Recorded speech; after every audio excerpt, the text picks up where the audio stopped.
Well, good morning, good morning, good morning, good morning, and good morning, everybody. Good morning, everybody. Welcome to another episode of The Morning Glow. Welcome to another episode of The Morning Glow. Got a great broadcast lineup for you this morning. If this conversation that we're going to have this morning, if it goes the way I think it's going to go, it's going to be a good one. It's going to be a good one because we're going to cover a whole lot in the course of this conversation. But before we get into all that, before we get into the conversation, I want to say good morning to a few people.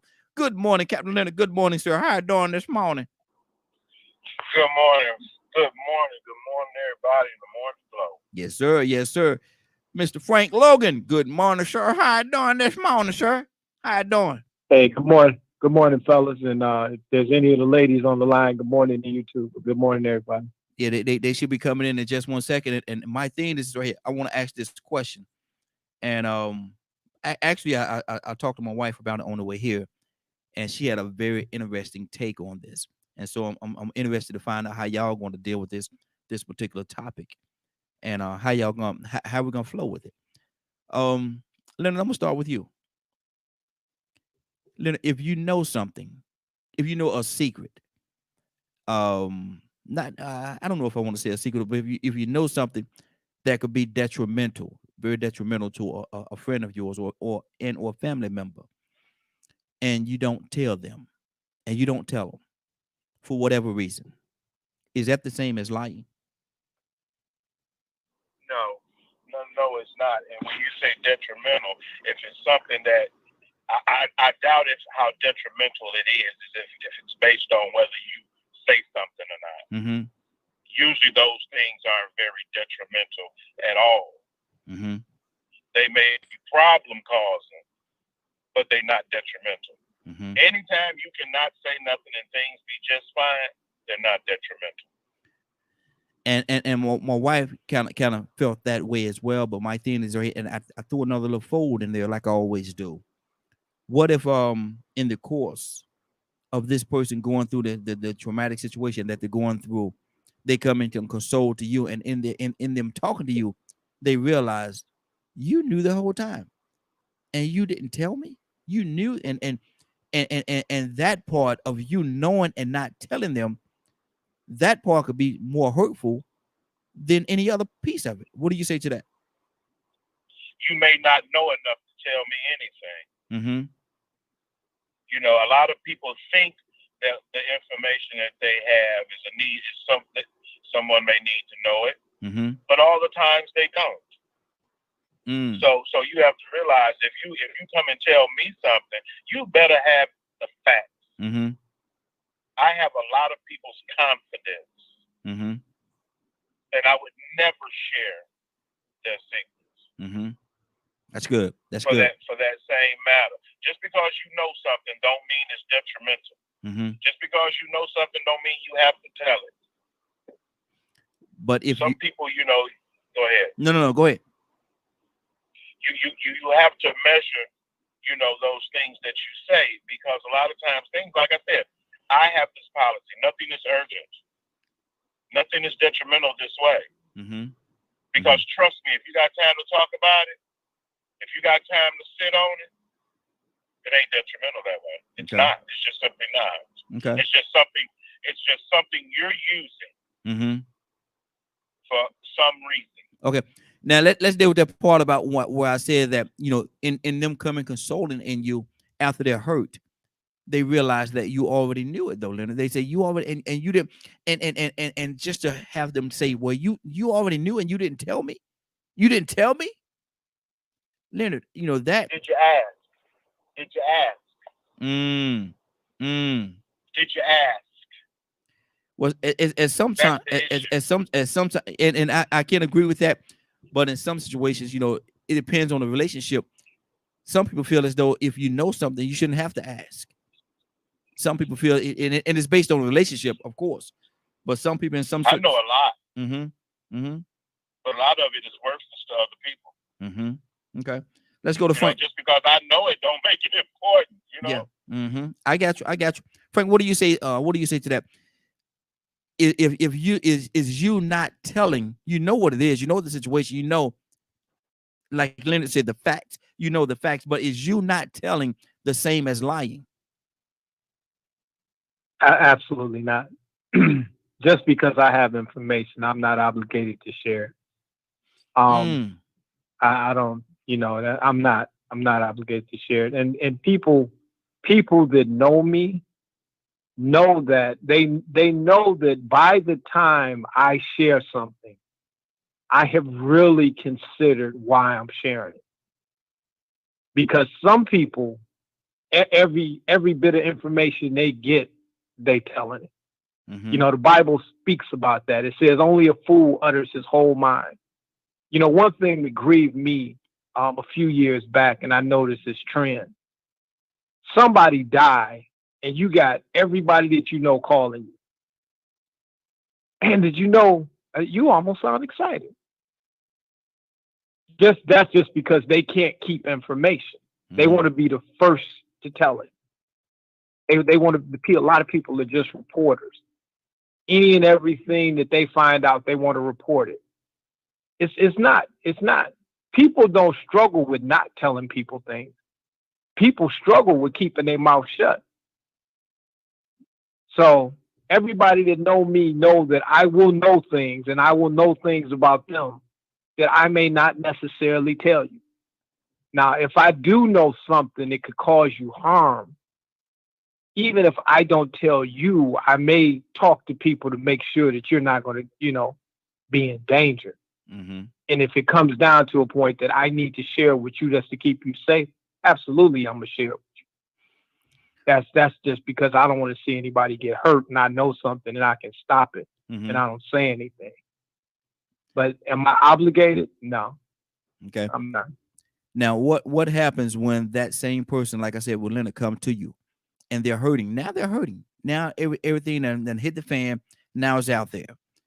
And they say to you in y'all conversation, they realize, Frank, you knew this all the time. You already knew that this was what it was, and you already knew that this, and you didn't tell me. And now they're, you know, their crying eyes are looking at you because they're hurt, because they feel as though you conceal something from them. How do you deal with that?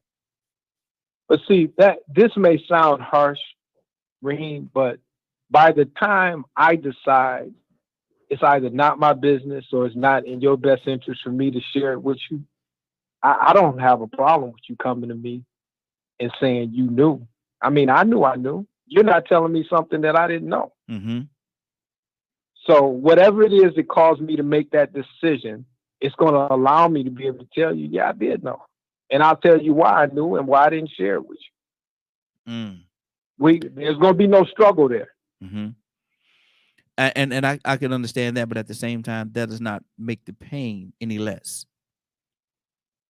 because this person is still hurting. This person is still going through the issue that they're going through, and they're still having to deal with it. We got another caller. Caller, what's your name? Where you calling from? Hello, everyone. I'm not sure who's on. It's Anna. Good morning. How's everyone doing? Good morning, Anna. How you doing? Anna, morning. We asking a question this morning. We're asking the question: is you not telling, if you know something, and it could be detrimental to somebody, a friend or a family member, and you know what it is, and you know that it could come back and backfire and hurt that person. Is you not telling them or acknowledging the fact that you know, or making them aware? Is you not telling them the same as lying? So hold on, so that I understand this question. So you're saying me not telling the person that they're doing something detrimental to themselves? No. If the person, say they're dating somebody, and you know that this person have a history of hurting, lying, cheating, or whatever, and you know what it is, you know, and your friend is dealing with this person that you know does not have a good track record, and it could be anything. I'm just using this as an example. And you don't go to your friend and tell your friend that you might need to watch this person because he did this, or she did this, or she has a history of this, or he has a history of this. You might need to be careful because it could come back and hurt you later. is you not telling him or her that the same as you lying to them? Absolutely not. I don't get in the middle of that stuff. Mm-mm. That because you never know. You never know how far the relationship is going to get. Friend or not friend, I'm being a friend by staying out of it. Mm-hmm. You know, you cannot. Uh, Relationships is something I learned that at a real young age. I was taught that by my parents. You don't say nothing about that. That's just a conversation that should not really be brought up, or if something's brought up, an opinion shouldn't be given. Just my opinion. You know what I'm saying? Just, whatever. Even if I know, I don't know, because it can bite me in the butt at the end, and I'm not with it. So that's my answer. Okay. Now, what do you do when that same person come to you and now they're hurt? This same individual has hurt them, placed them in the same situation that they placed everybody else in, and this person is hurt, and you talking to this person, trying to console them, and then in the course of your conversation, he or she realized, Anna, you knew the whole time. You already knew this person wasn't no good, and you didn't tell me. How do you deal with that? Well, my friends already know. They already know. If you're my friend, you already know I ain't going to get in the middle of that, period. That's your relationship, your life. You know what I'm saying? I'll be your friend through your good or through your bad. You can talk about it and we're cool. I'm not going to mention it forward. But that's not my place to get into.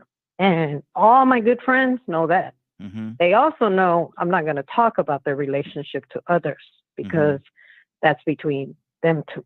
That's just my take on that. Because to me, a relationship, and I've learned that real young in age, a relationship is something that if you go back and you gossip and them people make it through all them years, guess what? You done lost a friendship, and then you're going to end up the one being hurt. You see what I'm saying? So they're going to take team against you.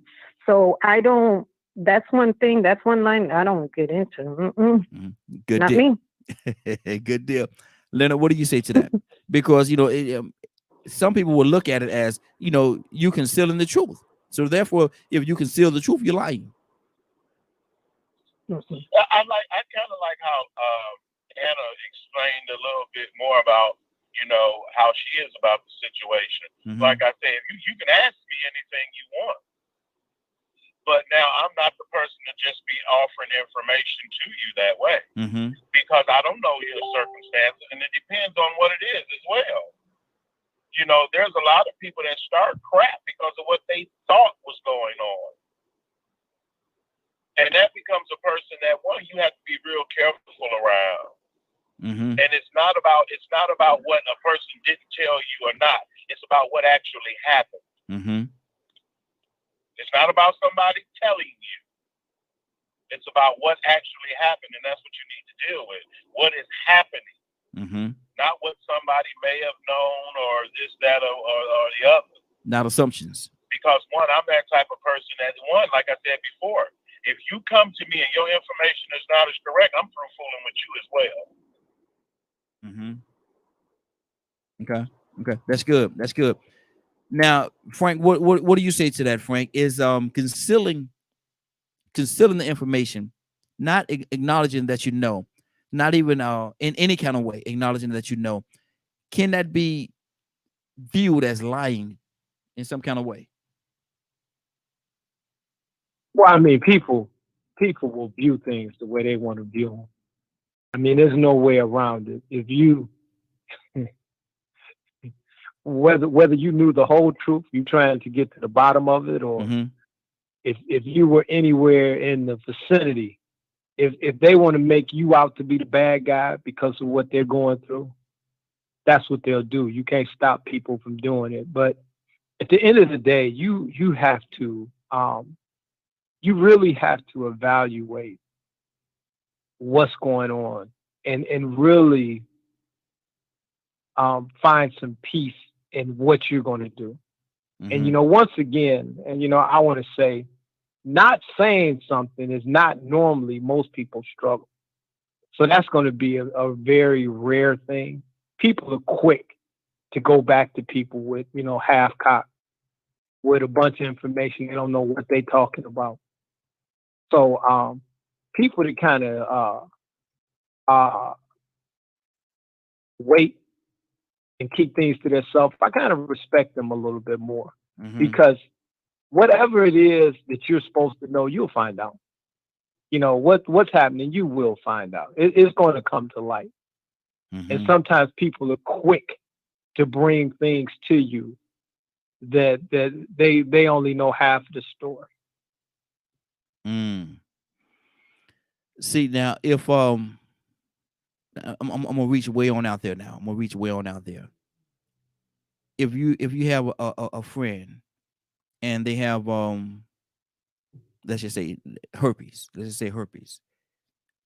And two friends meet each other. Two of your friends meet each other, and they decide they want to become a couple. Frank, do you tell the other one that don't have it that you be careful? And Frank, you have a unique way of putting it out there. You may not just say it plain and simple, cut and dry. You may present something to them for them to think about. Do you even do that, or you just leave it alone? Well, I mean, if it's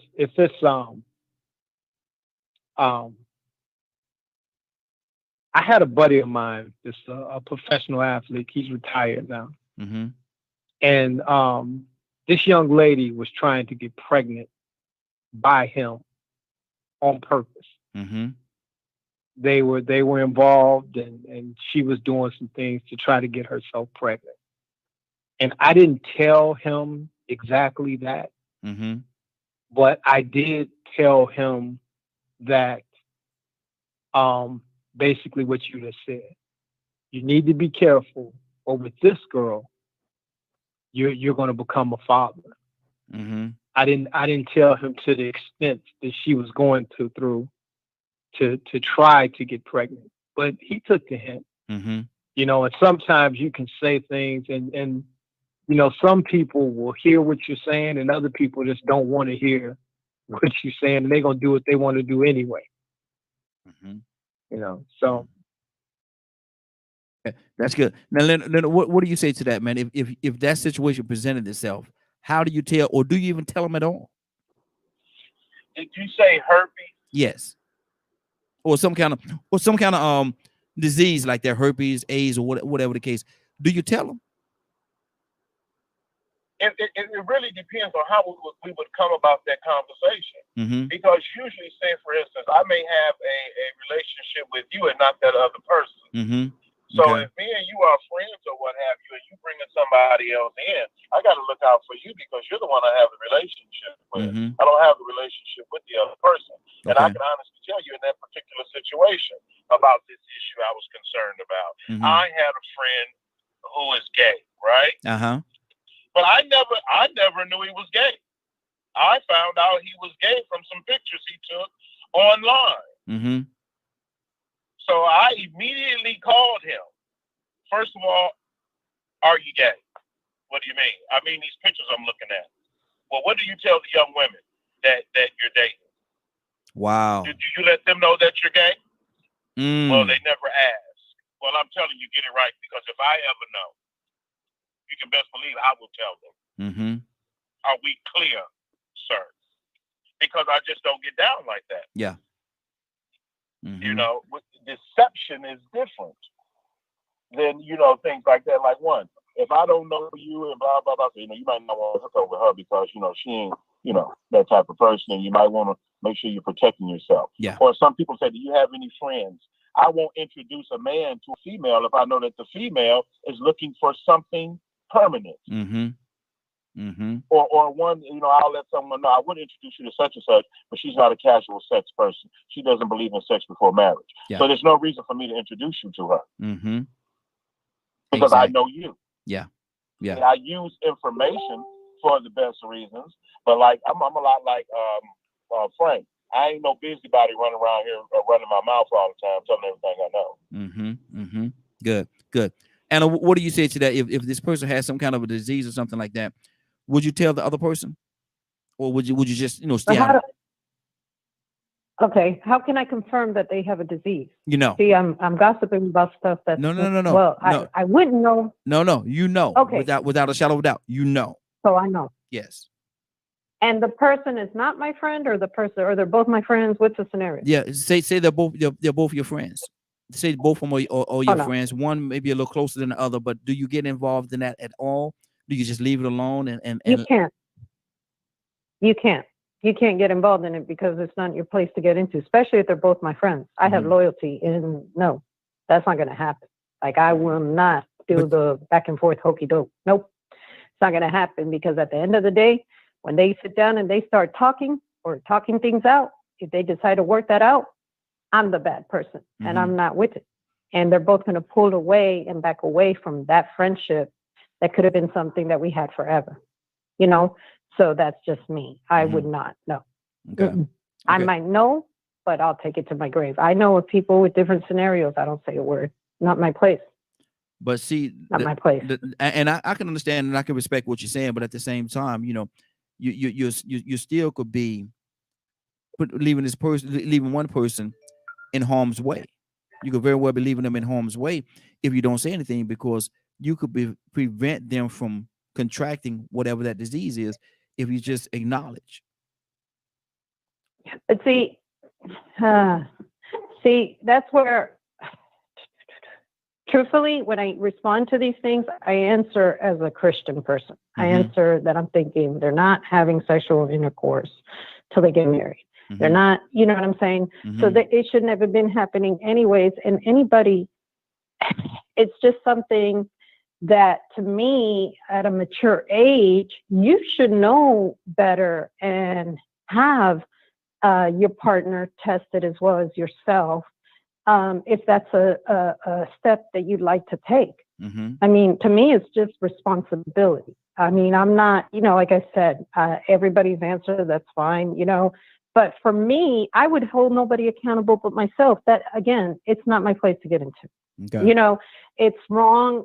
To me, it's just gossip. And the Bible tells you not to gossip, Mhm. clearly, so it's just, I don't know, maybe I think more like a man when it comes to that. But from a young age, I would always hear my dad say that is the one thing you do not do, gossip, because at the end of the day, about a relationship, at the end of the day, it's going to be you. Mhm. And I have seen throughout life that the person that went back and said something, whether in confidence or whatever, has had problems and lost friendships. And I'm not going to lose my friendship due to my loyalty to anybody. That if I call you family, if I say you're my friend to me, I mean that. Mhm. And I don't just say stuff like that. You know what I'm saying? Yeah. So I take it very personal, Mhm. And I would expect the same loyalty to me. Mhm. 100% loyalty. If not, we ain't cool.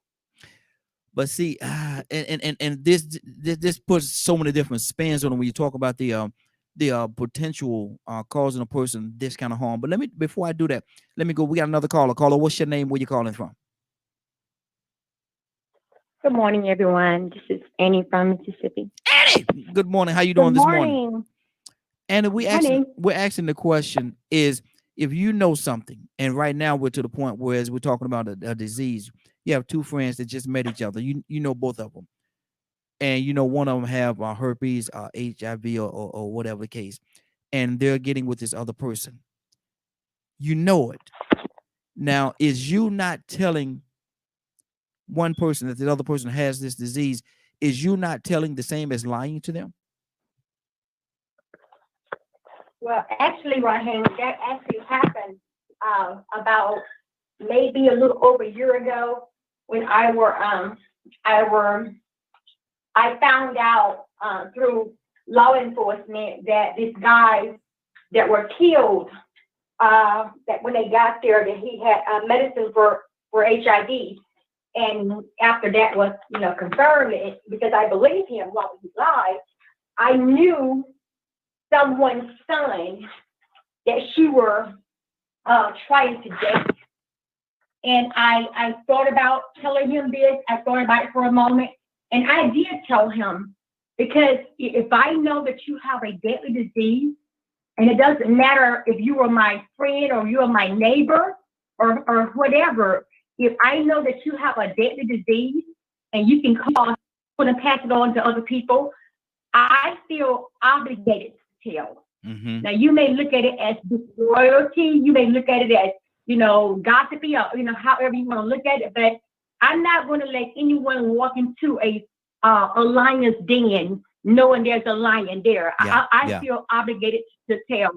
If Mhm. my child, my son, I have a son, and if he's out there, if he's dating somebody, because my son loves the ladies, he do. If he's out there, and I would expect the same, for him, if someone see him about to lay down with a woman that has been tested positive for HIV, I would want them to tell him. Mm-hmm. And I would feel very bad if they didn't tell him. Yeah. That's good. That's good. Frank, what do you say to that? Frank, you there? Yeah, I'm here. Yeah, I agree with that 100%. If somebody has HIV, and I knew somebody that was going to enter into a relationship with them, yeah, I would warn them. Mm-hmm. I would tell them, hey, don't, if I know it to be true, I would tell them and let them make up their own mind. And if the other person got mad at me, they would just have to be mad. Mm-hmm. I mean, it's just, I wouldn't let somebody, like Andy said, just walk in blind and find themselves in a bad situation because they could lose their life. I would rather lose a friendship and let people live than let somebody lose their life. Now, your stance seems like it has changed, and we got a caller. Hold on, we're coming to you next. So hold on, caller, we're coming to you next. Sound like your stance has changed a little bit, Frank. Well, my stance has changed because we're talking about AIDS, and we're talking the scenario changed. Mm-hmm. When you're just talking about something that could hurt somebody's feelings, that's something totally different. Mm-hmm. But when you're talking about AIDS, something that can take you out of here, yeah, I wouldn't. I have people that will come to me and say, hey, I'm going to tell you something, but you can't tell nobody. Mm-hmm. And I always warn them, don't tell me something that is illegal or something that, could could put somebody in harm's way where they could lose their life. Mm-hmm. Don't tell me that and expect me to keep that. Yeah. Exactly. We have another caller. Caller, what's your name? Where you calling from?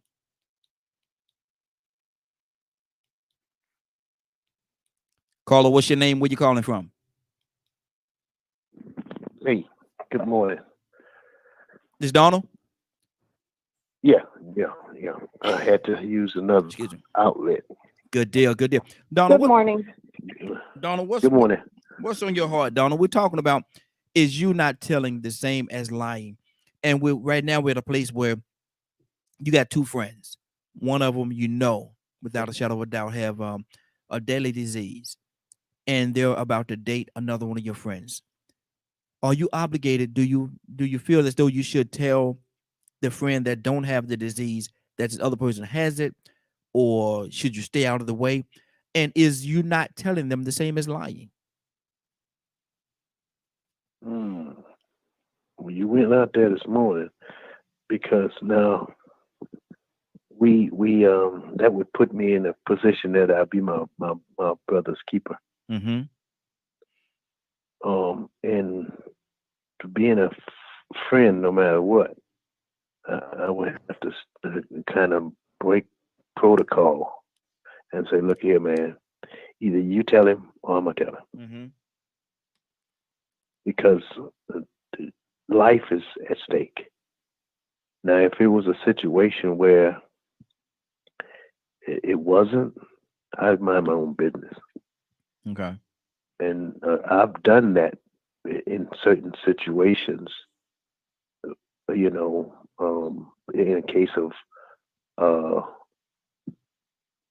one friend, sort of like a betrayal to even family. And when it came to light, because it's gonna come to light, Mm-hmm. they was like, why you didn't tell me? How am I supposed to tell you? You know, we have people. Let me use this for example. We have people. One friend betrays another in a relationship, and we want to be the first one to tell. Mm-hmm. In my opinion, now, to me, in that case, I mind my own business. Mm-hmm. Because when it comes to that, they'll be like, you in the middle of it. Yeah. Mm-hmm. And I think that's so I'd rather you find out. You're gonna have to find out on your own. and I think that's a large part of why everybody's saying that they wouldn't do anything, because they don't want to get caught up in that gossip or that he say she say type situation. But at the same time, you got to realize, man, this could be something that could be very detrimental to an individual's life. Leonard, what's on your heart? Really, I'm just listening to see how far you plan on going with the situation, because a lot of times, like you said before, when we started off with the conversation, it was very broad. Mm-hmm. Mm-hmm. Mm-hmm. And it was more like gossip. Okay. And that's different, because you have to factor in truth, loyalty, and relationships. It's like Annie from Mississippi was saying. And that was one of the issues that I addressed before. At first, I'm not sitting around here, I'm not really in people's business like that. Uh-huh. But as a counselor and confidant with people, there are just certain things that must be held. And unless you ask about them, why would you be bringing it up? What motive do you have for doing what you're doing? Is the motive good for what you're doing? And like I'm like do something. I'm gonna confront you. It ain't gonna be no I heard this. No. It must be a fact. And it must be detrimental. It can't be, well, I heard or I thought or maybe this, that, or the other. It's like, for instance, you've always, like, for instance, coming up, you would tell a guy, if you slept with a girl and you caught something, man, she burning. Yeah. See, we ain't got the relationship with the girl. We friends. So if you gonna sleep with her and I got she burned me, I'm gonna tell you. Yeah. Stay away from that one. Exactly. Good deal. See, that's a sure thing, because I have firsthand knowledge, and it's happened to me, and one I can go and tell you that. In strict and confidence that is for sure. Yeah. Exactly. That makes a difference. It does. Anna, what's on your heart right now? Annie, coming to you next. What Donald said, I absolutely love, because it's one of these, you're not losing your loyalty to anybody. You're keeping it real with everyone. Okay. And that second where you tell because of course, both parties, right?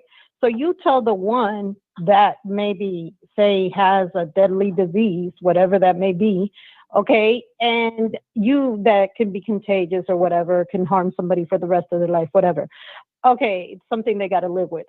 So something like that, I don't think the person would be wrong. I would do something like that. I'd be like, you need to tell them, even if I wouldn't tell before I tell them, but it's only to get you to make a move and tell and be honest, because you should be honest in the first place about something like that. That is a crime. You know what I'm saying? And I know people commit it daily on a daily basis, but still it is a crime. And again, when I'm answering this question, I'm answering it as a Christian, and as there should not be any fornication going on. You know what I'm saying? I'm answering it as if I'm in a Christian, which I am on a Christian station. So with that being said, I absolutely love Donald's answer, because you're not losing anybody's trust by doing that. Because that person might get mad, but at the end of the day, they're going to come back to you and say, you know what, maybe at that point I was wrong, but I thank you, because, I learned to be honest with myself, or I thank God to that we're married now. So I can appreciate that answer. Hey, somebody mute your line. I heard some background conversation going on. Everybody mute your line for me. Go ahead, Annie. Anna. Oh, no. That was about it. That, Okay. I could really appreciate his answer. And I back that up like 100%. I love that answer. Good. So that's probably something I would do. Okay, good deal. Annie, what do you say to that?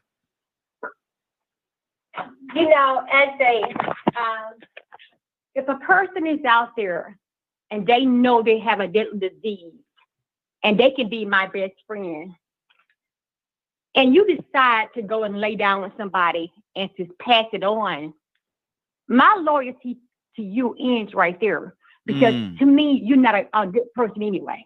Mm-hmm. I mean, to me, it's like you want to share this pain because you're in pain. So I don't feel loyalty at all to a person that has the mindset to do that. Now, we talk about each one, see something, say something, however y'all be saying it. See something, say something, tell what you know. If there's a crime committed, if someone hurt your neighbor, if you know who it were, get involved. But we always say that, but here we are, the same thing is going on. No one have a gun, no one have a knife. You're using your body to share this disease, and you know that this disease is deadly. So there's no difference in that. Mm-hmm. At the end of the day, me being me and me being, I have children. Like I stated earlier, I don't want anyone to let my child walk into a net when you know what's going on there. I have to get involved. Some things we have to put ourselves in. Some things we can stay out of.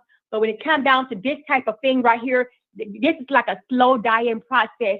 Why would I sit back and be, keep my mouth quiet, keep my, and stay quiet when there's something going on, and I know this person, my best friend, is planning to sleep with the guy tonight and to give him AIDS. Why would I be quiet? Mm-hmm. You're not a good person anyway, so you should even be in my circle in the first place. Mm-hmm. And that's how I see it. Now, Donna, how do you say something without getting caught up in the gossip mill? How do you say something? How do you tell this person and not get caught up in this whole gossip mill that everybody's trying to avoid? I don't think it's possible. I don't see any way out of it.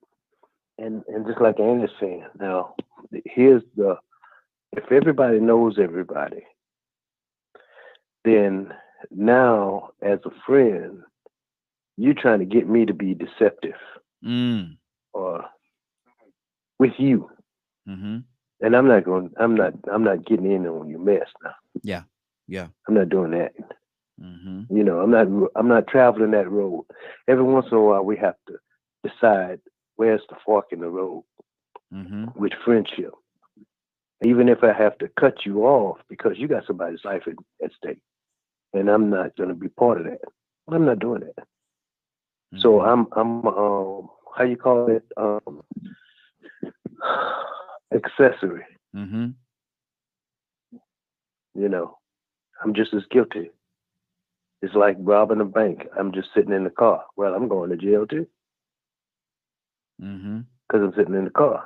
Yep. And so silence, like again, I'm going to say, either you tell them or I'm telling them. So you will know that, hey, I'm not going to get caught up in your mess. Mm-hmm. I'm not doing that.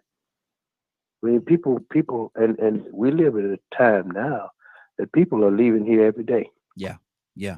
For foolishness. Mm-hmm. For foolishness. Stupid stuff. Mm-hmm. And when you just, man, look, they had a guy here at work, he said, if I catch the virus, I ain't telling nobody. I say, but if I notice that you're a little sick, I'm going to send you home. Mm-hmm. No question asked. Yeah.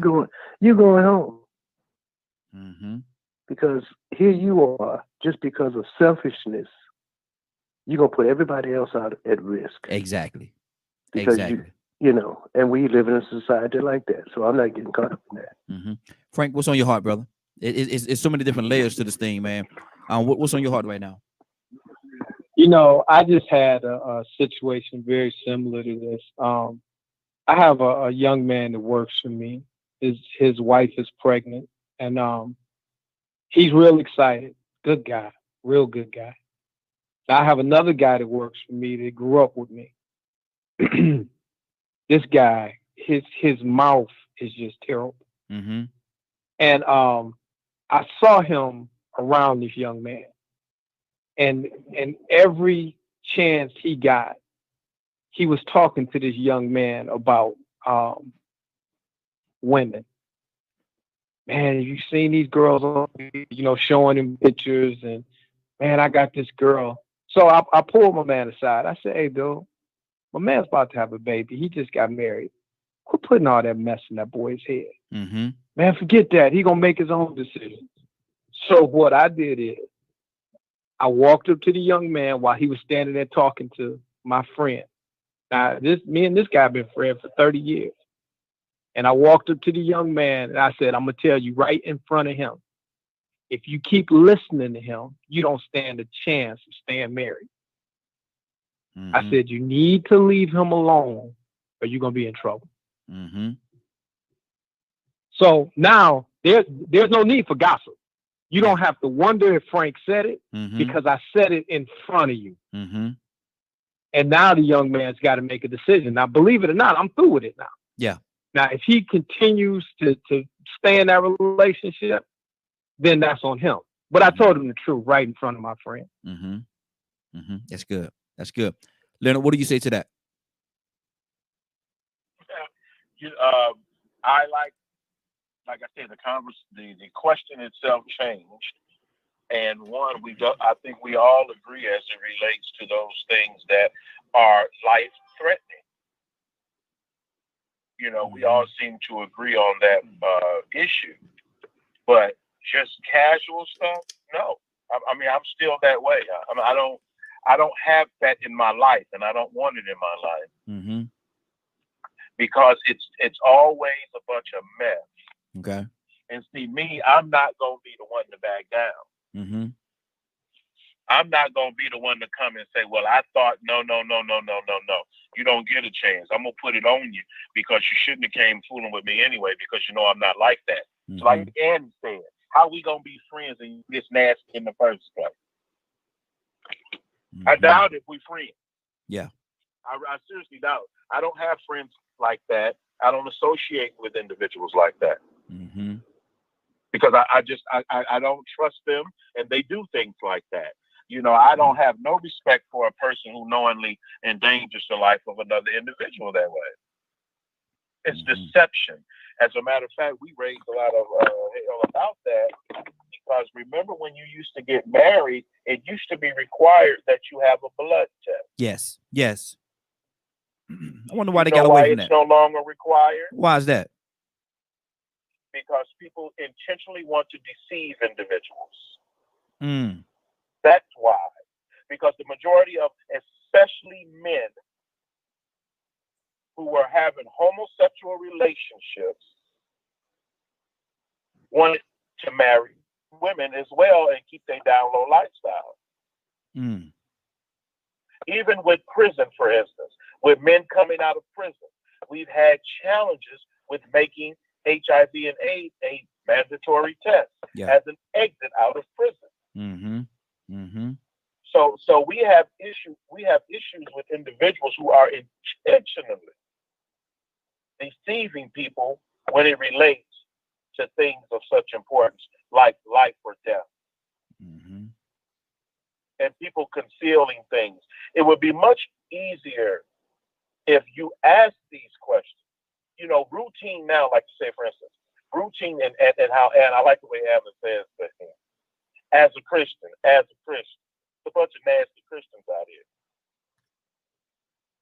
And so we have to understand that, one, if we're trying to live clean lives, for one, we're going to have to understand that for our benefit, some things have to be discussed, especially when it comes to sexual activity and these diseases. Mm-hmm. Mm-hmm. That's good. That's good. We're asking the question. The phone lines are open: 678-381-1973, 678-381-1973. Asking the question is you not, if you not telling the same as lying, if you know something and know somebody's in a situation and you know the facts and you decide, you choose not to tell them, is that the same as lying to them? because you're holding back the information, is that the same as lying? Maybe you just choose not to tell them. Maybe you just don't want to talk about it. Maybe you don't feel comfortable discussing it. Is that the same as lying? Annie, what do you say to that, Annie? You know something? Recently, here in Mississippi, there was a case where a young man was dating, had met a young man in a bar. Mhm. Well, he was a trans, and this man assumed he was a female. And the friends, the people, it was many of them together. And trans people, they can be beautiful. They have their makeup all in place and everything together. So this guy is thinking that this was a female. Mhm. Well, the people there with him, I felt, it's not their total place to tell him, but it led to him killing the man. And I felt like, I don't know if I would have told or if I would have known this man was that, not into that type of relationship, I don't know if I would have told or not. But at the end of the day, no one told him. And when he found out, he killed him. So, honesty, you have to be honest in this day and time, because you don't never know how the other person's mind is.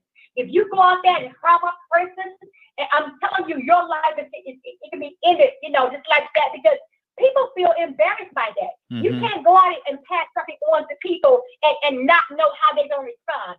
Everybody ain't going to say, oh, well. Somebody's going to do something way worse than that. So we got to be honest in this day and time. You've got to tell the truth out of, right off the top. Come through the gate telling the truth. Who are you? You have HIV, or you're a man or whatever. You got to be honest, because you don't never know how another person's mind works. Mm-hmm. That's true. That's true. Wow. Donald, what's on your heart right now? Toussaint, you there? Yeah, me and this phone, boy, I tell Mhm. you. I actually had a situation. And probably we all had a similar situation. Two kinfolks. And I've seen it happen. I've seen it go down. Two kinfolks. Mm-hmm. First cousin. And I'm actually sitting there, and I talked to you about that yesterday, and I'll share this little piece of it. The club was across the street from my house. Mm-hmm. And all I had to do was sit on my car, and that's what I would do. So I'm sitting on my car like I usually do, and the club's open. And people are going in and out, and I see my kinfolk's wife get in the car with my kinfolk. Mm-hmm. And you know what? I ain't said a word. And when it did come out, it was ugly. But it was gonna get ugly in a way anyway. So was it a lie, or just I don't know. It was not getting it, and that's a twofold thing, because it was my thing. Just, man, if I say something, it's gonna be ugly. Mm-hmm. And I'm talking about. Can you imagine first cousins, and infidelity in the family, Mm. and you the one that revealed it? So when it came out a couple of months later, because it's gonna come out, because it's too close. Mm-hmm. The question was asked, why you didn't tell me? How am I supposed to tell you that somebody I sit at the table with all the time is actually not who they say they are? Mm. Did I feel bad? Yeah. But I still can't see myself, and it thinned out after years. They still don't sit too well. None of us sit too well with each other, Mm-hmm. because I don't trust you. Yeah. Yeah. As a kinfolk, Mm. I can't trust you. I can sit at the table with you, but I don't trust you. I don't trust you at all. Mm-hmm. Because if you do that to this blood, you do that to anybody. Yeah. That's your mentality. Mm-hmm. Wow. So anyway, I don't know. But was it on my point, the question that you asked me, was it a lie? I don't know. I don't know. Mm-hmm. Frank, what do you say to that? Was it a lie? No, because he's not obligated. Just because he knows something, he is not obligated to begin to have conversations with anybody. But that's deep though, Frank. That's a deep. When you're talking about family, you're talking about family. And yeah, he saw something, and yes, they're family, but he is not obligated to go back. And like he said, it came to light, mm-hmm. and it always will. But he is not obligated. It was said, and I want to be careful with this example. I'm going to use Rashid, mm-hmm. because I can, and I know he won't be offended by this. If I saw Rashid's wife with another man, I'm gonna have a conversation with her, mm-hmm. because we have a relationship. Yeah, I'm not running to Rashid because there's something about I'm gonna give her an opportunity to repent. Mm-hmm. You know, or tell me, man, that's my brother that you never met. Mm-hmm. That's funny. We can both tell Rashid about this. Yeah. You know, but the first thing that I'm thinking is not to run to Rashid, mm-hmm. because first of all, I love her. You know, but I have a question, because we like to deal with both sides of the coin here. Mm-hmm. Now we're talking about a responsibility. To me, that's just something that we kind of feel. Yeah. Just as people. Mm-hmm. But when we look at it as Christians, what about on the flip side of the coin? What about the responsibility? And you talk about, you say, is it lying? And I'm going to pose it, is it a sin? When Scripture and everything we know tells us things to stay out of, tells us how to conduct ourselves, tells us to keep our mouth shut, but we do it anyway, is that a sin? I would say, if the question was posed to me, I would say yes, it is. Because if you're going, I agree. Yeah, if you're going against the word, yeah, it is. We got another caller. Caller, what's your name? Where you calling from? Morning. Toya with the T on the line. Toya with Good morning, the family. T. How are y'all? Good morning, young lady. How you doing this morning? Morning. Good. Just listening. And I want to hear your heart. You say you've been listening, so you should be up to speed to where we are. Is that lying? Are you lying? If you know and you don't tell anybody, if you know and you don't tell anybody, is not telling the same as lying? What do you say to that, Toya? I mean, absolutely, it's lying. It is what it is. Mm-hmm. You know what I'm saying? If I saw you drop some money, I pick it up, put it in my pocket. I know you're looking for it. Mm-hmm. I don't say it. Mm-hmm. I mean, it is what it is. It's obstruction of justice. Lie is a lie is a lie. Yes, sir. Mm-hmm. And so if you got two friends and one of them has HIV or herpes or something like that, some kind of disease, and these two friends get together, both of them are your friend. One of them has that disease, and you don't tell the other. Are you lying? In that instance, are you lying? Oh, see, that's a little bit too intimate for me. Mm-hmm.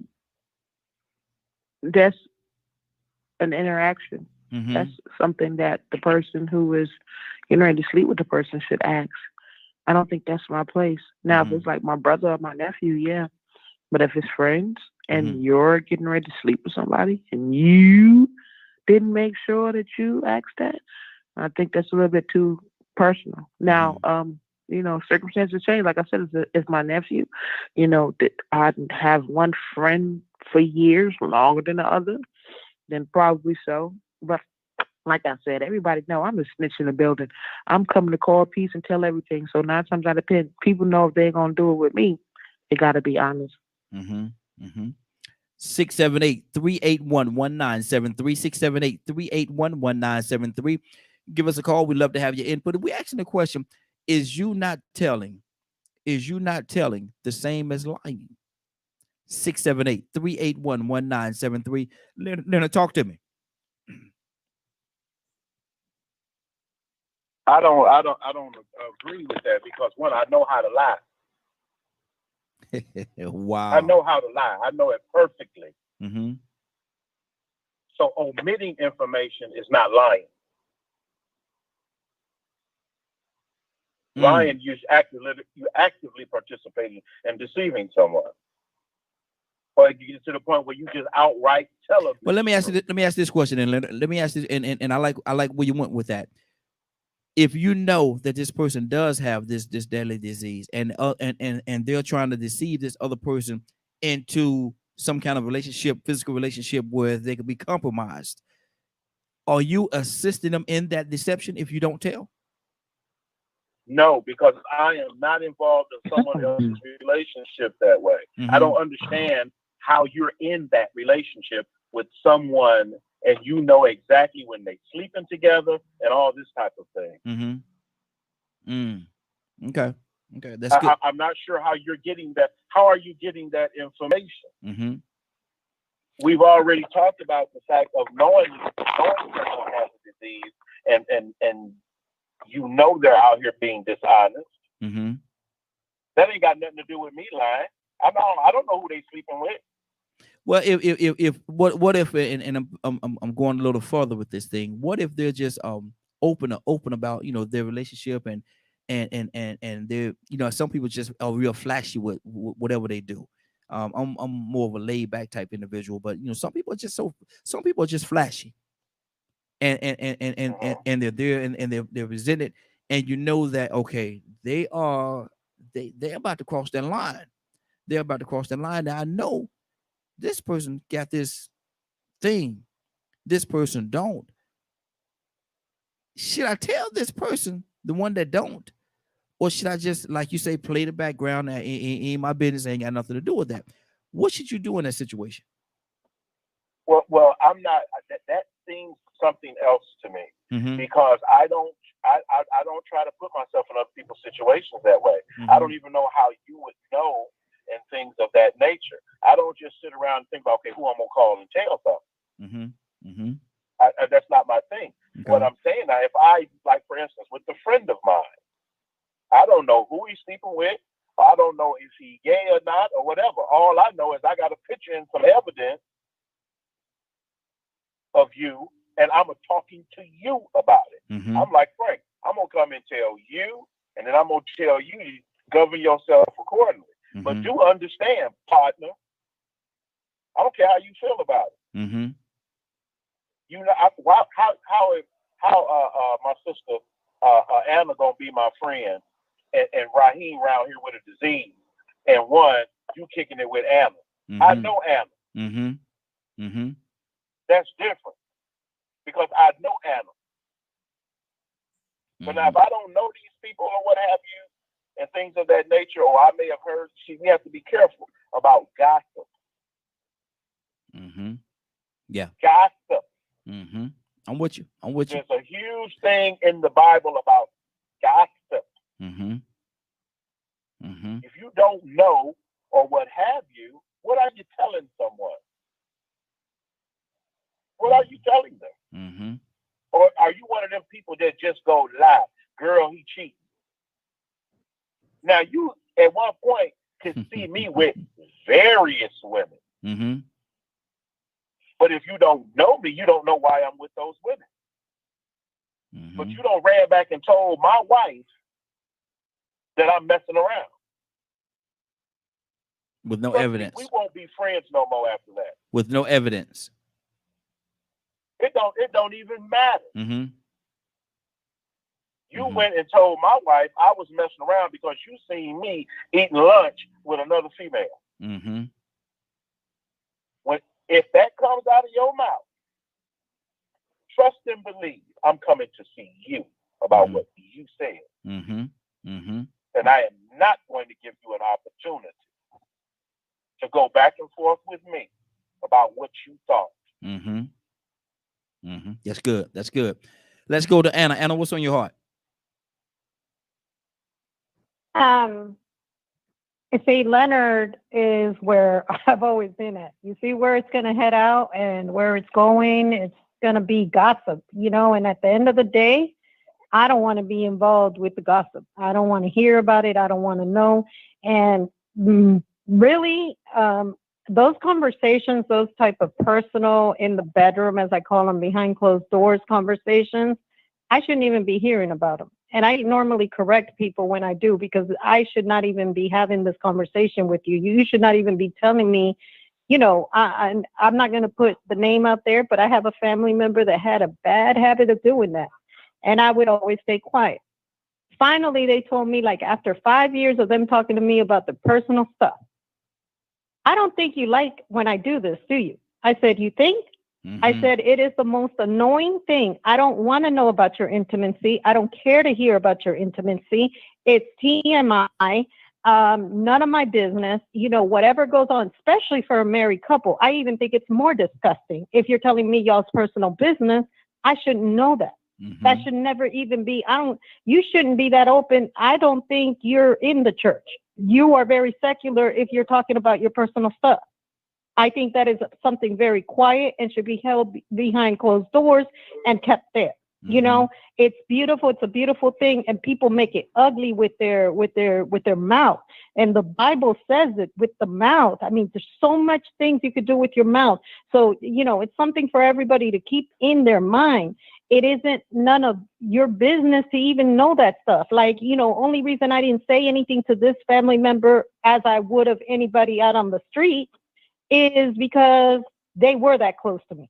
They were that close of a family member. So I was like, okay, well, I'm going to have to just kind of suck it up until they finally get the point that I'm either changing the conversation or we're not going all into that, because that's none of my business. And if you talk to anybody or anybody on this panel will know, if you've had a personal conversation with me, never have you heard about any intimacy about me, because I will call a person a liar from head to toe, because I'll be like, that's never happened. You know what I'm saying? It's not going to happen. You just shouldn't even be putting your personal stuff out there. And then I want to say this real quick, and I'm going to be as brief as possible. When I was a teenager over there in Brevard County, Florida, this is public records. It can be looked up. So I'm not going to say names, but all the information was public records. There was this person who was out there sleeping with he was a black male in almost 30, sleeping with young white women. Because a white woman gave him HIV, he went around, he was giving it to younger girls that he knew were virgins. You know what I'm saying? Wow. So long story short, this guy gets raided over at this girl's house, right? He gets raided because there's been many reports that this guy would have sexual intercourse and then dump the girls, and then they would test HIV positive. Long story short, he's over at this girl's house. The girl, that's where he gets arrested. This girl continued, and I'm talking about the girl who unfortunately was caught up in this. But I also say, what are you doing at 14 years old? Or what are your parents doing at 14 years old, allowing a grown man to stay in your house that is almost 30 years old? Okay. So, that's none of my business again, but this was all over the news. So it made it public records. Okay. So then you turn around and you are like, you know what? And a beautiful white girl, she said, you know what? He gave me this and I had to deal with the humiliation of having it all over the news. Now, everybody, Brevard is really small. Okay. I'm giving this to everybody. How is it that this is public news? Everybody's telling these guys, be careful. This was on the news, and then these guys are still doing it. That's what I'm saying. You don't get yourself in these situations when you're still being told. So that's what I'm saying. Whether you're told or not, whoever's going to do it is going to do it. You know what I'm saying? And then then you have to deal with those consequences. But for me, when I start a serious relationship, marriage or whatnot, and I'm going to say, because this is, the right thing to do, you should have a full STD test with the person you're with anyways. All that laying up and stuff shouldn't be going on if you're serious about your life. Mm-hmm. Mm-hmm. Good. That's good. Saying all that, you should be responsible enough. It doesn't matter. And should nobody be coming to you with anything, you should have that responsibility and be able to hold your hormones until the time is right. Good deal. Good deal. And that's all. Frank, what's on your heart, brother?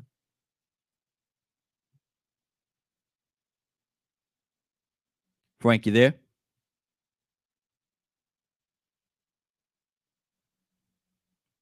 Frank going once, Frank going twice. Let's go to Toya. Toya. You gotta say it right. You wake up or go to sleep, Frank.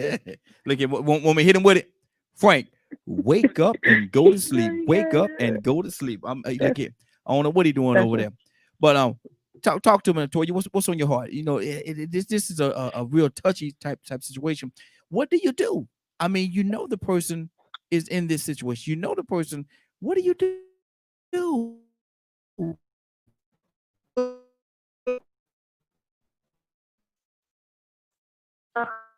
I'm saying, now, like I said again, in an intimate situation like that, absolutely both partners should be wise enough to do that. And if they're both your friends, you know what your friends are capable of. However, I'm that person. You know what I'm saying? If it's me and you, Raheem, and I know your wife, mm-hmm. and I see you outside, I'm not going to tell your wife, I'm going to jump on you. Yeah. Yeah. I'm going to jump on you right then and there. Mm-hmm. What's wrong with you? And then when she called me, I said, Toya, you jump on Raheem? I sure did jump on him. Mm-hmm. Why? Let him tell you why I jump on him. Because Mm-hmm. he don't want me to tell you. Yeah. And it's the same way with something that you got. Let me find out.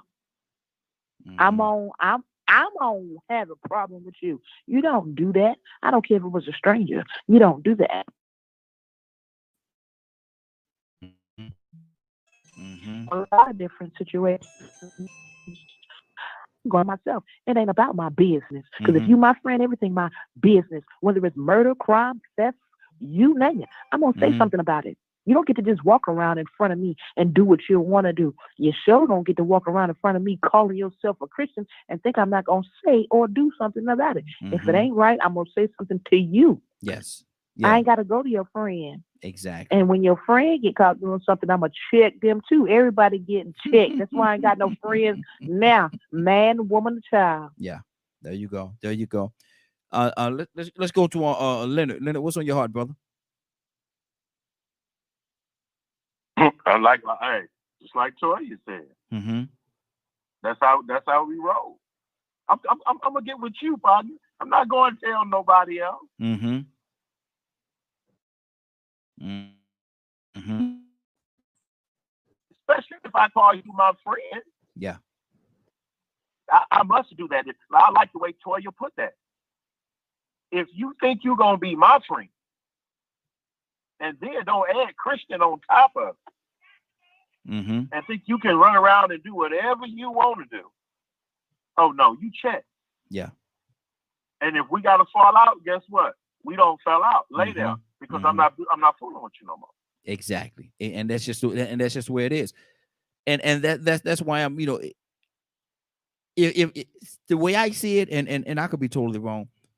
If I don't say anything, and it's not comfortable, it's not a comfortable place to be in. It really isn't. But if I don't say anything and this person contract this disease and I could have stopped it or avoided it in some kind of way, I would feel terrible. Donald, I would feel terrible. What do you say to that?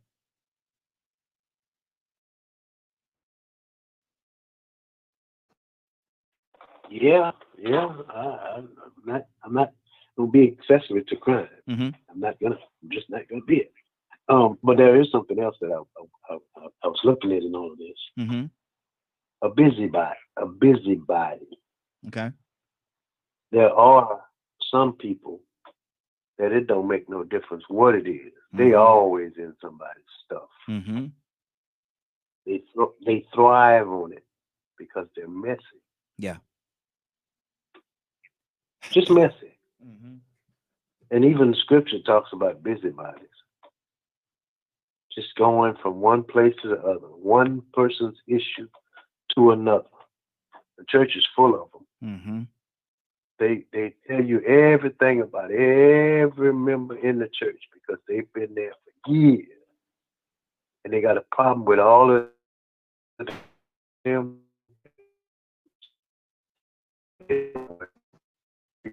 It's hypocrite in there. Mm-hmm. Exactly. And so that's twofold. I mean, you know, I'm here's what I have, and I say this all the time. I got 6 months to mind my business, and 6 months to leave everybody else's business alone Mm-hmm. because I got enough problems with me. Yeah. I can't straighten me out. Yeah. Ain't no you try to be in everybody else's stuff because I got stuff. Absolutely. And as Christians, we got to stop acting like we don't have stuff. Mm-hmm.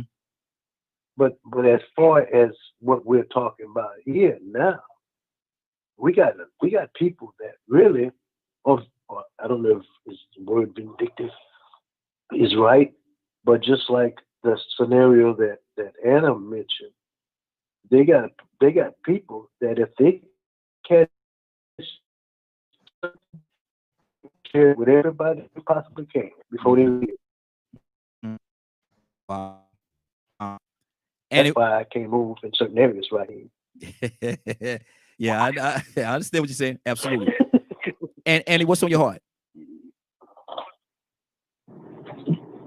I just called back in because I had to hang up earlier. But you know, I still stand by what I say. If you have information that can help somebody, life or death, you know, information, don't feel like you're betraying someone because you're speaking on it. Because you know, just like right now, the coronavirus is out here, and we know people, and people know when they have this stuff, but they will still come around people, not knowing how their immune system is, not knowing, how it's going to affect them. Mm-hmm. So I just feel like if I have information to tell people that can help them not be, Mm-hmm.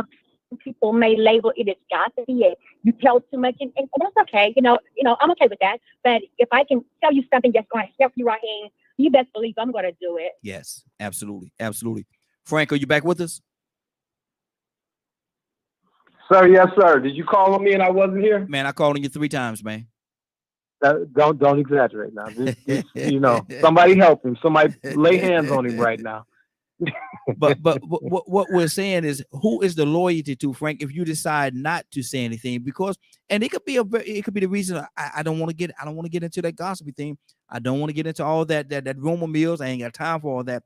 But if you make that decision, who is your loyalty to? The person that has the disease, or the person that you're trying to protect, or you would want to protect? If by saying nothing, a lot of times people say, if you saying nothing is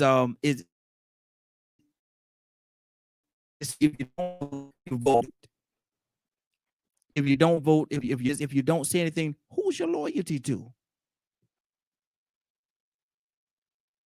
Well, first of all, like Leonard said, the scenario completely changed from what we were talking about before. So we do have to recognize that we're talking about something totally different now. Yes. We're almost saying if you saw somebody with a gun creeping up to your neighbor's back door, would you call the police? Mm-hmm. I mean, it's a totally different scenario. That's different from if you saw somebody walk on your neighbor's grass. It's just night and day. Mm-hmm. So my loyalty is to the Lord, Raheem, and I love what Donald said. Is that, see, sometimes we will take extreme.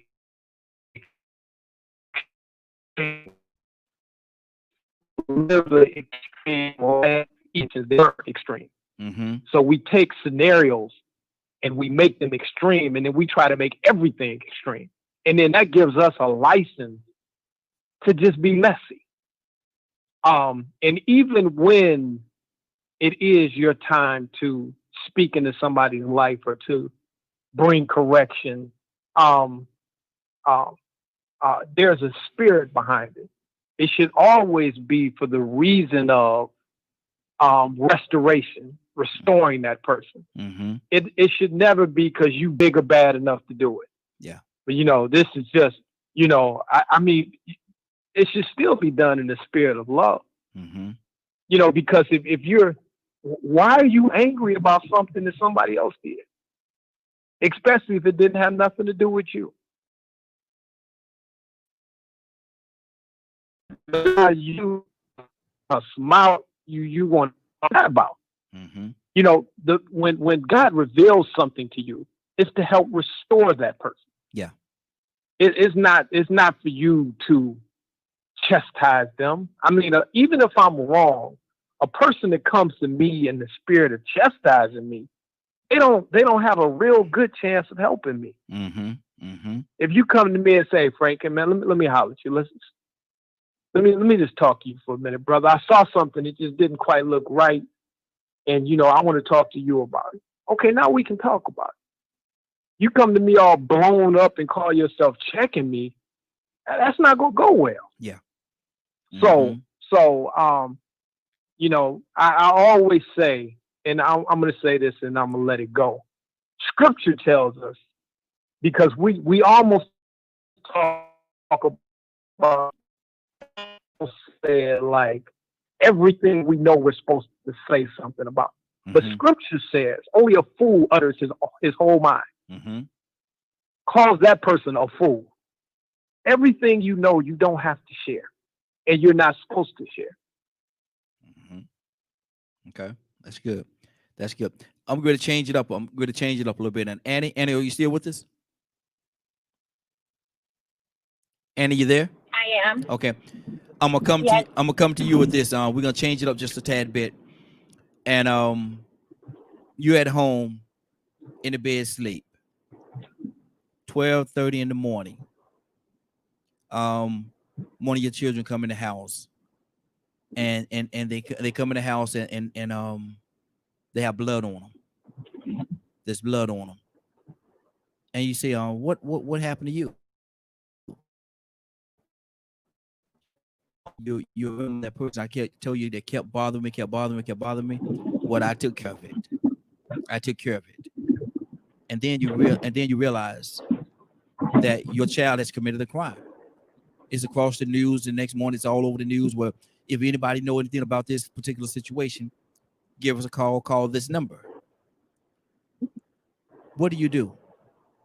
Do you do you call that number and turn your child in, or do you just try to cover it up, or is not telling the same as lying? What do you do in that situation? I call my attorney to meet me at the police station. Mm-hmm. I take my son there to turn himself in. Mm-hmm. I'm not going to hold my child up in any crime. Mm-hmm. My mother drove my brother to the police station once before when he was getting into stuff. So I'm not in anybody. Mm-hmm. Crime. I would never no, eventually they're gonna find out anyway. And not only because of that, but because it's the right thing to do. So I would definitely take him to the police station. I would call the attorney to meet us there. Mm-hmm. I don't uphold my children. It's the right thing to do. So yes, I love him. Yes, I gave him birth. But I'm not gonna sit here and hold him up in his drama. Mm-hmm. I'm loyal to him, but if it would come down to hurting other people, am I gonna hold you in my home? The devil is a liar. I'm Mm-hmm. going to take you right to the police station, and it's up to them what happened after that. Wow. That's good. Because before I even comment, let me go to Frank. Frank, what do you do in that situation?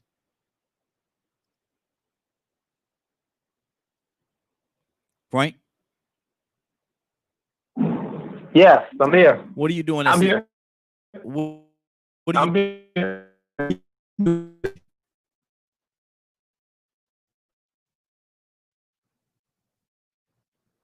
Can you hear me? Yeah, you were breaking up real bad for a minute. I don't know what happened. But can you hear me fine? Yes. Yeah. What do you do in that situation? Okay. You can call me a coward on national radio, but not even hypothetically, man. Do I want to speak that way about my kids. Mm-hmm. So I'm just gonna pass on this one and listen. Wow. Frank, we're gonna come back to you on this one, but hold on. Let me go to Toya. Toya, Frank pass. Yeah, Frank pass. yeah. Because we still human. Mm-hmm. We still human. Okay. We still human. And no matter how much we try to identify and do the right thing, when it comes to certain soft spots, we may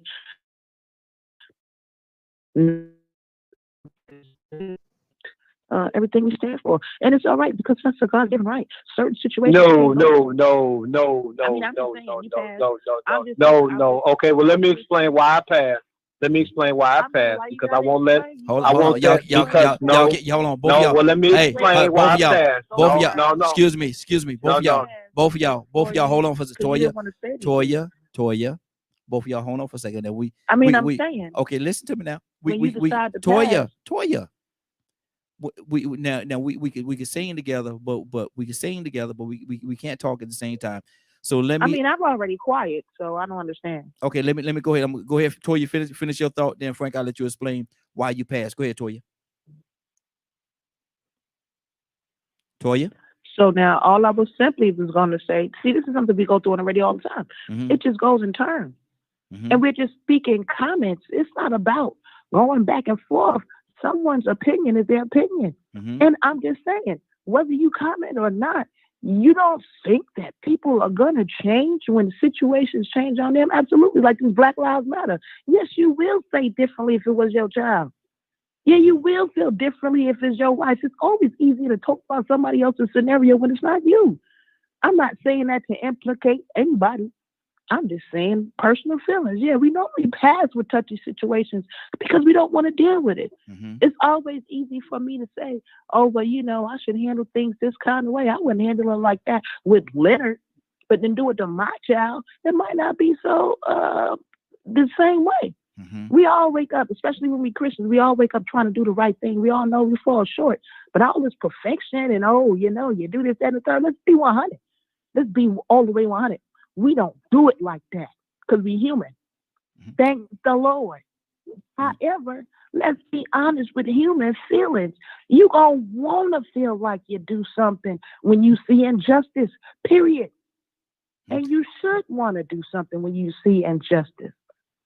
Okay. So if I have a friend, and just because I'm not an upstanding Christian person and I smoke cigarettes, so what you're saying is I'm not supposed to be passionate when I see somebody murder somebody? I'm not supposed to be passionate when I see somebody commit fornication because I smoke a cigarette, because I drink an alcoholic beverage? Come on with the joke.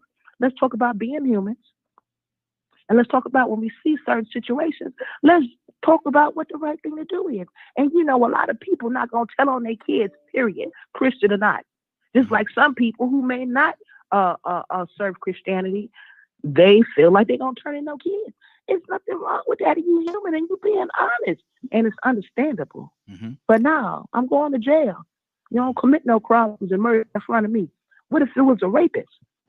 What if you know that he molested a little kid? So now, the molesters got killed. Oh, so now all of a sudden I get to alleviate the Christian values that I maintain? Come on, man. Let's be honest. Okay. Frank, what's on your heart? Why did you pass? Okay, let me speak to this whole situation. First and foremost, I'm a grown behind man. I don't need nobody on this panel to ever tell anybody why I did anything. All you got to do is ask me. Now, let me explain it, because now somebody tried to say something about me that wasn't true. There are certain situations and scenarios, because I do believe in words. I do believe in things that you put out there that you don't put out there. And there's certain things that I won't say. I won't be a part of. And this is a talk show. So, yes, my family, my children, they are close to me. There's certain things for the sake of this talk show and scenarios, I'm not going to put them in. I'm not going to put that in the universe. I'm not going to speak that about them, because I speak life into my children every single day. Every single day. So for the sake of this talk show, I'm not going to speak about them as a criminal. That's my freaking right. Okay? So don't have assumptions about Frank Logan because of me saying, no, I just don't want to talk about that. I can do that. So that's why I passed. And anytime you begin to talk about my wife or my kids and have me put them in scenarios, any and everybody need to be careful. It has nothing to do with my Christianity. It has everything to do with how I'm going to speak of them. Okay, good deal. Frank, I'm sorry, Leonard, what's on your heart, brother? What do you do in that situation? Well, I don't necessarily go to the police or anything because I don't know the details of the situation. Mm-hmm. You know, just because you come home with blood on you don't mean you did nothing wrong. Mm-hmm. Well, no. It just depends on the situation. What they in the course of you asking, you know, what happened to you, what did that? They said, you know, that individual that kept messing with me, blah blah blah. Well, I took care of it, and see, and that's and even with that right there, that goes into interpretation. You have to understand what they mean when you say that. You're absolutely right in regards to that part. But now, looking at what's before you, what do you do? Well, first of all, I don't run to the police about nothing. Mm-hmm. Mm-hmm. Point blank. I don't trust the police. Mm-hmm. So one, it really depends on the situation and what happened. I've had people come to me that may have done some things or what have you, and I've let them know it was unwise. Mm-hmm. But I ain't taking you nowhere. If they want you, they can come get you. Mm-hmm. Okay. And if they do show up at your door, knock on your door, do you turn your child over? Do you have a discussion? How does that whole thing play itself out? Well, if he's there, mm-hmm. Mm-hmm. and one, if I'm responsible for him, we going. Mm-hmm. So I would like to say you didn't even mention how old your child was. Mm-hmm. Absolutely. See, certain responsibilities come into play even based on the age. Mm-hmm. Okay. So, and if you've dealt with young kids in games and things of that nature or what have you, they always doing something. They always doing something. They always in some mess. So you just don't be running down to the police, hoping that the police do the right thing. Mm-hmm. Mm-hmm. You find out what's going on first, and then you come up with a plan of action for that. But no, and I'm not voluntarily turning nobody in for nothing. Okay, there's a whole lot of different ways I could go with what they you can just come said. and arrest you. Mm-hmm. If I know of a crime that's committed, I report a crime that's been committed. Mm-hmm. Okay. But that's completely, like you say, I am a person that believes in things change, situations change. So I change and adapt to those situations. Mm-hmm. Good deal. Stay right there for a minute, and I'm definitely going to come back. We're going to go a little deeper into what you just said, but I want to pull some more people into the conversation. Donald, what do you do? I'm like my dad. I had this nephew that, he liked to be a part-time dealer, and he was actually staying at my dad's house. Mm-hmm. So, I don't let nobody overrule how I care for my parents. Mm-hmm. At the same time, I mind my own business. So here I am at my house, and I get this call from my nephew. They ramshacked mom and them house. They did what? Yeah, they're looking for some drugs. They didn't find none, but it's in there. And I said, in there where? So he tells me where it is. He can't go back to the house because they're looking for him. Mm-hmm. This is what I actually did. Give me a minute. I'm trying to rush through it.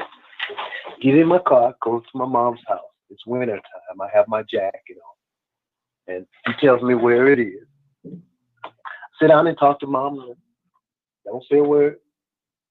Sit down and talk to him. And I go in the area of the house, get what it is, put it in my pants. Sit down there and talk to mom. I'll see y'all later. Go back to him. He's at my house. I say, here, You get this and you get out of town. Mm-hmm. You got to leave mom and them house. I ain't got no money. You mean to tell me you're a dealer with no money? Mm. So I give him bus fare, a plane fare or something. I don't know. It was $300. I said, you got to go. I get he has the 9mm in the mom's clothes basket. Get that too. Hey, Donald. Don't say, yes, sir.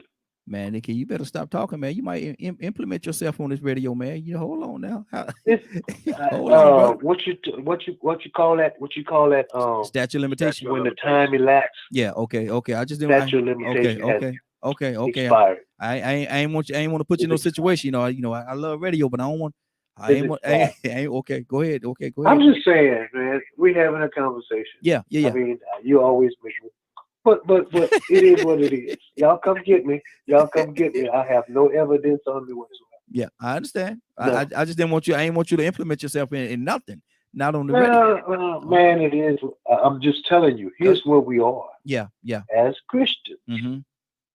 as family, as different situations, mm-hmm. we get involved and we make decisions. Really, what I wanted to do is have him do the right thing, not me. Mm-hmm. I'm no way. I didn't put myself involved in it, mm-hmm. but I don't want none of it. Here you go. Here's your stuff. Yeah. So if y'all gonna come get me, y'all come on. They ain't coming to get you, Donald. You got to have some evidence. Exactly. You got to have some. But what I'm saying is, I made a choice. Mm-hmm. Did I lie to my parents by not saying a word? I didn't even mention. They didn't have no clue. The only thing they knew that I was going there to check on them. Mm-hmm.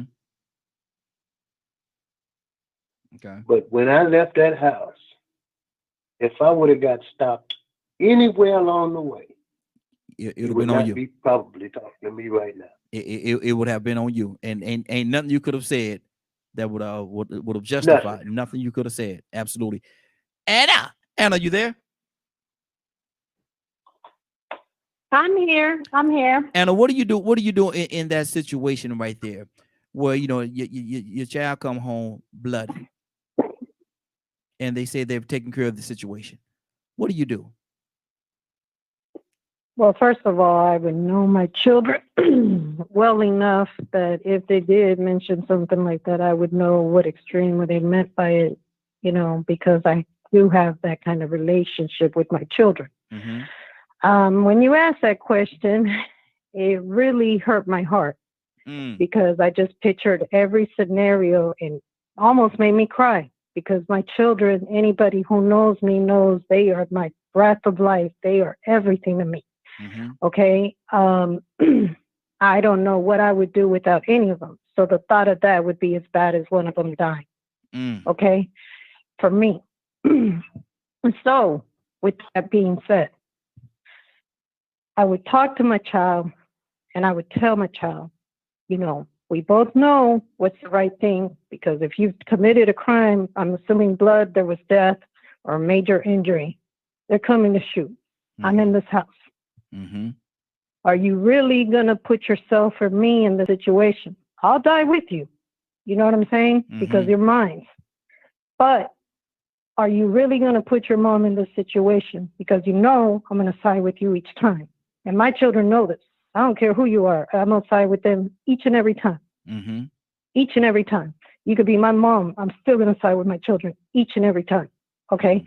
With that being said, I would go ahead, because I'm a mom, so I understand Annie in that sense. I'm a mom. I'm going to have that bail money, because I'm sure it's already all over the news. So-and-so, this amount of bail, blah, blah, blah, blah, blah. Set, this amount of money. It'll be on the news. I'll make sure I have that money and their bail money, because I would not stand my baby being in there. I would go back and get all mental health records I could. I mean, I would do what it takes to keep my child out of there. Mm-hmm. And on top of it, get the best of attorney that I could afford, whether it's credit or whatever, because that would be a turning point for me. that I don't think I would ever be the same. Mm-hmm. It would be as bad as losing a child. I just can never picture it. I don't believe many people should be in the jail system to begin with. I believe a grand majority have some type of mental health issue, and that's why they're in there. And I really feel that pain with those mothers. Okay. Now, With those mothers, I think there should be other scenarios for them, huh? okay, let me ask you this question: what if, and I you know, I like to paint different pictures, but what if, and you're doing everything to protect your child, which was that's fine, that's your option, and you certainly have the right to do that. But what if in the course of you doing all these things, and you go present the bail money, your child come home, you're in the grocery store, and a young lady walk up to you crying. She walk up to you, she's crying. And she say, you don't know me, ma'am. But your son is the one that committed that crime a week or so ago, right? You say, yeah. And then she said, well, the child that was killed was my son. Okay. The child that was killed was my son. Now you're doing all these things to protect your child, but my child is gone. What does that do to your heart? Hey, Raheem, let me check out. I just sent you a picture, man. We just lost power in our whole building. Oh, okay. You good? Okay. Yeah, so I just wanted to let you know I was checking out. I got to deal with this. Okay, man. I appreciate you. Talk to you tomorrow. All right, man. Yep. Take care, Frank. Okay. What do you do? What do you do in that situation? I would hug the mother, Mm-hmm. but I would also explain to the mother, just like you lost your child, I've lost my child. Mm-hmm. You know what I'm saying? Because sometimes people are very selfish and just tell themselves it's me. Well, it's not always about you. It's about these children as well. Mm-hmm. You know what I'm saying? It's a whole family that's destroyed. And this is what people don't understand. A whole family is destroyed. Mm-hmm. 2 whole families and friends and whoever else along the mix. So is it something that I feel her pain? Of course, I'm a mother. Mm-hmm. I would lie to say any different. But at the same, that's me. That's me. That's my blood. I carry a loyalty to my children like nothing else in this world. And I'm loyal. Mm-hmm. You know what I'm saying? But to those babies, there is not a thing I wouldn't do for them. Mm-hmm. And I would talk to the mother and I would pray with the mother because it's the right thing to do because she needs healing as well as I do. Mm-hmm. Okay. But that's a very deep, and it touches my heart very deeply because my children are everything to me. And I don't ever want to be in a situation like that or be in a situation where it's the opposite. Mm-hmm. My child was the one injured, and I would have to speak to that mother. Mm-hmm. Because I will also say this. I am that mother that no matter my pain for losing a child, I've always said, and Lord, please do not ever let something like this cross my path because I don't think I'd be able to live another day. But if something like that were to happen to one of mine and their life was taken, right? Mm-hmm. I would talk to that mother. I would talk to that person.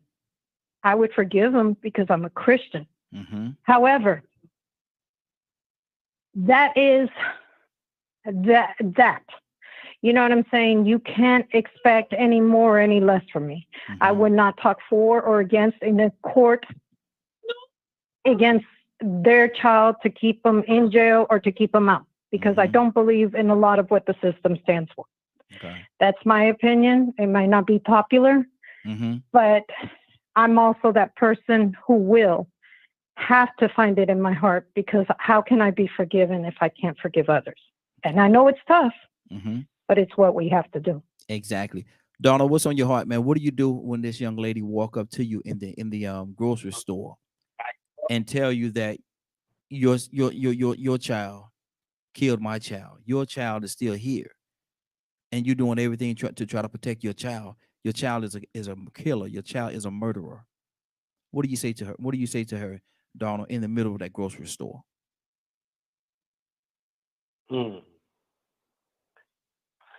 I know one thing. I would already be probably visiting my child in prison or whatever. because I'm not gonna get caught up in nobody's kid, nothing. I'm not getting caught up in nobody else's mess.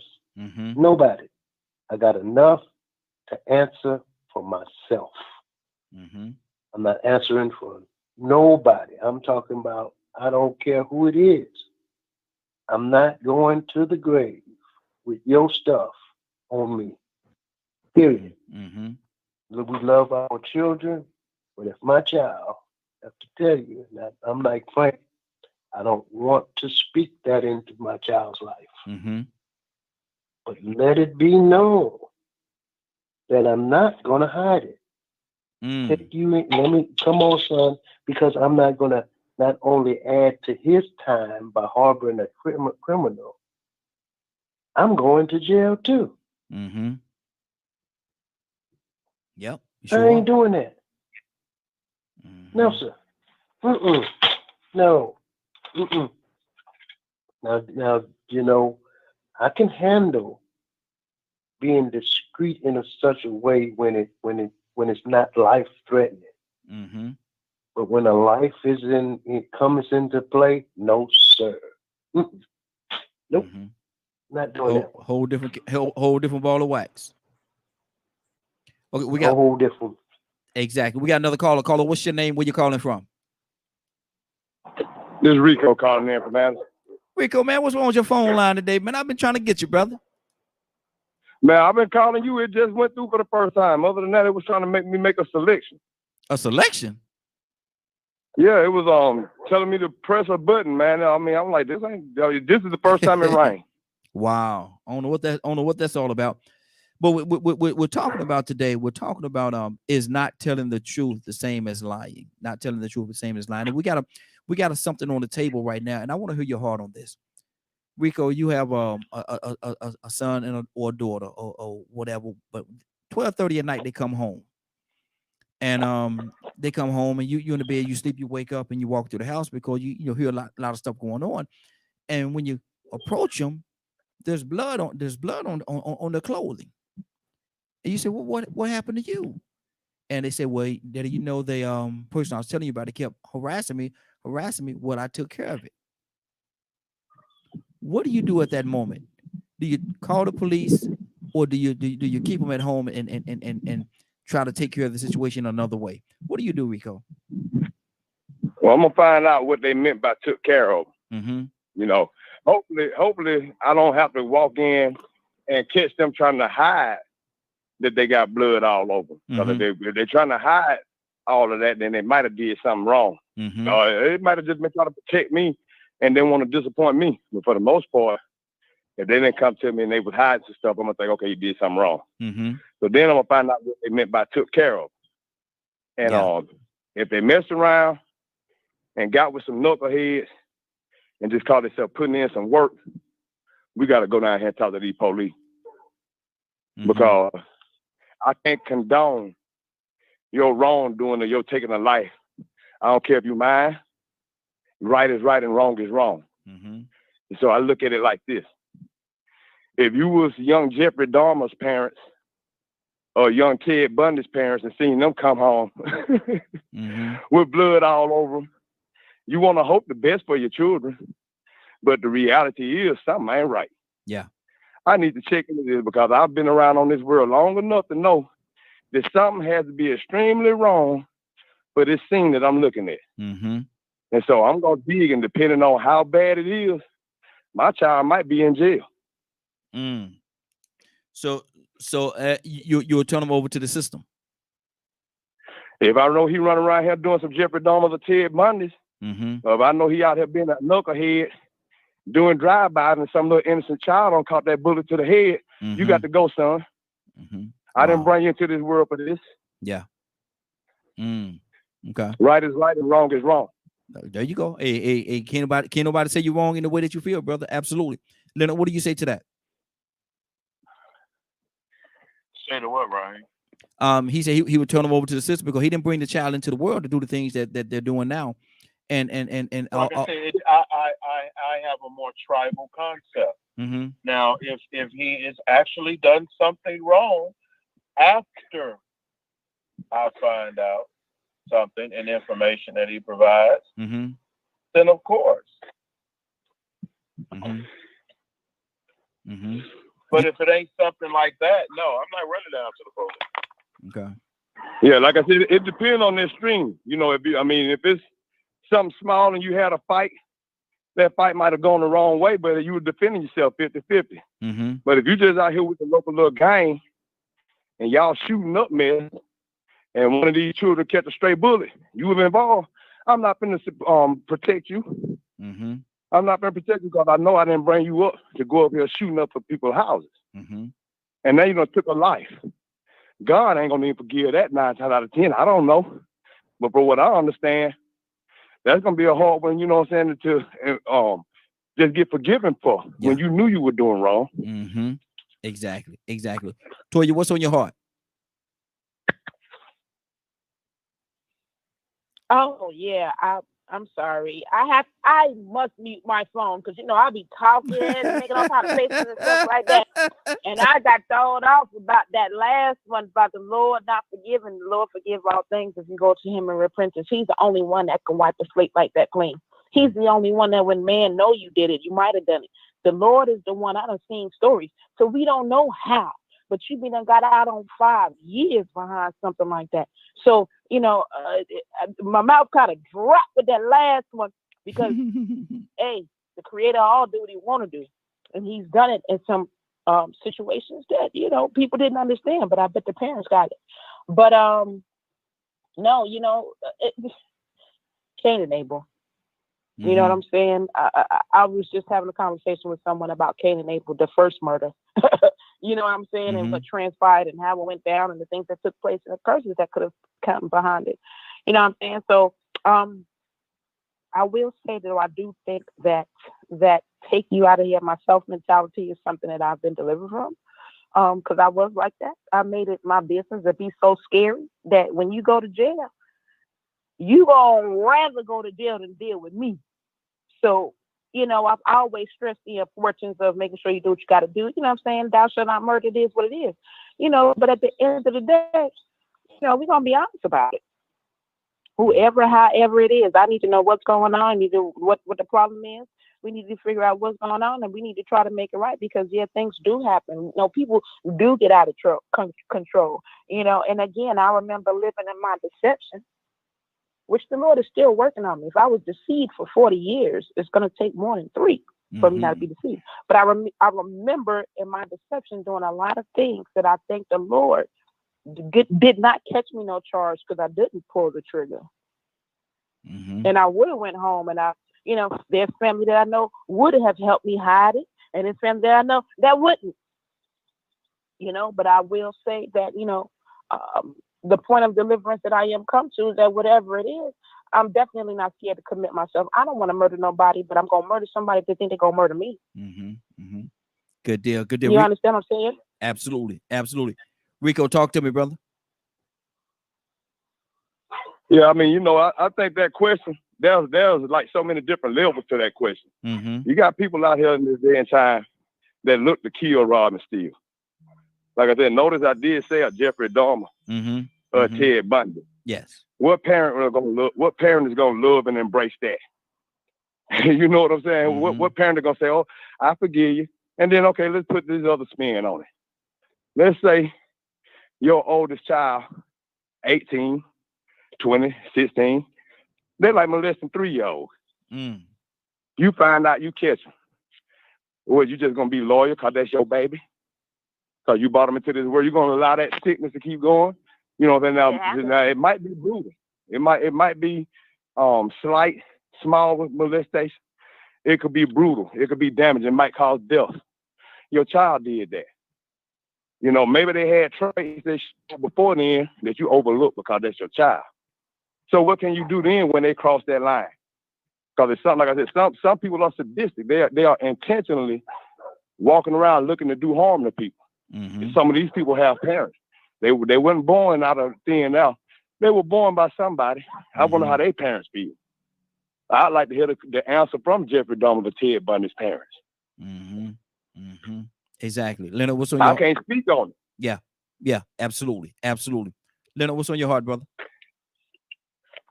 Well, like I say, my opinion probably ain't gonna change much because, like I say, it's issue related, things that I can handle and mitigate different ways. I do that. However, a lot of folks have done things and not been guilty.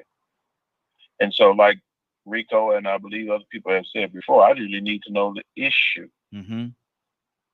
If it ain't no police issue, you don't need to involve the police. Okay, let me ask you this question, Leonard, and that's good. That's great. That's great for clarity. But what if in your conversation with the child, you probing in and you're asking the very pertinent questions that need to be asked for you to get to the place that you're trying to get to, and they get irate with you, and they say, "Well, Daddy, I shot him. I killed him. I shot him and I killed him. He messed with me. I shot him and I killed him."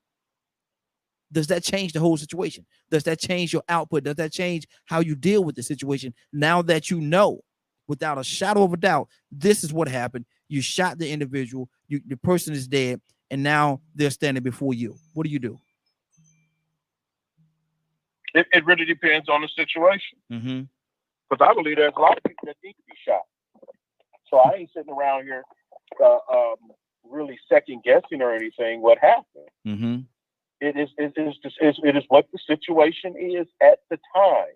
There is no blanket response from me. I don't do blanket responses. Okay, that's good. That's good. Because situations change. Leonard says sometimes there's some people that deserve to be shot. Lord, my Jesus. Toya, what's on your heart? I mean, that's facts. The wages of sin is death. Hold up now. Let's be honest. However,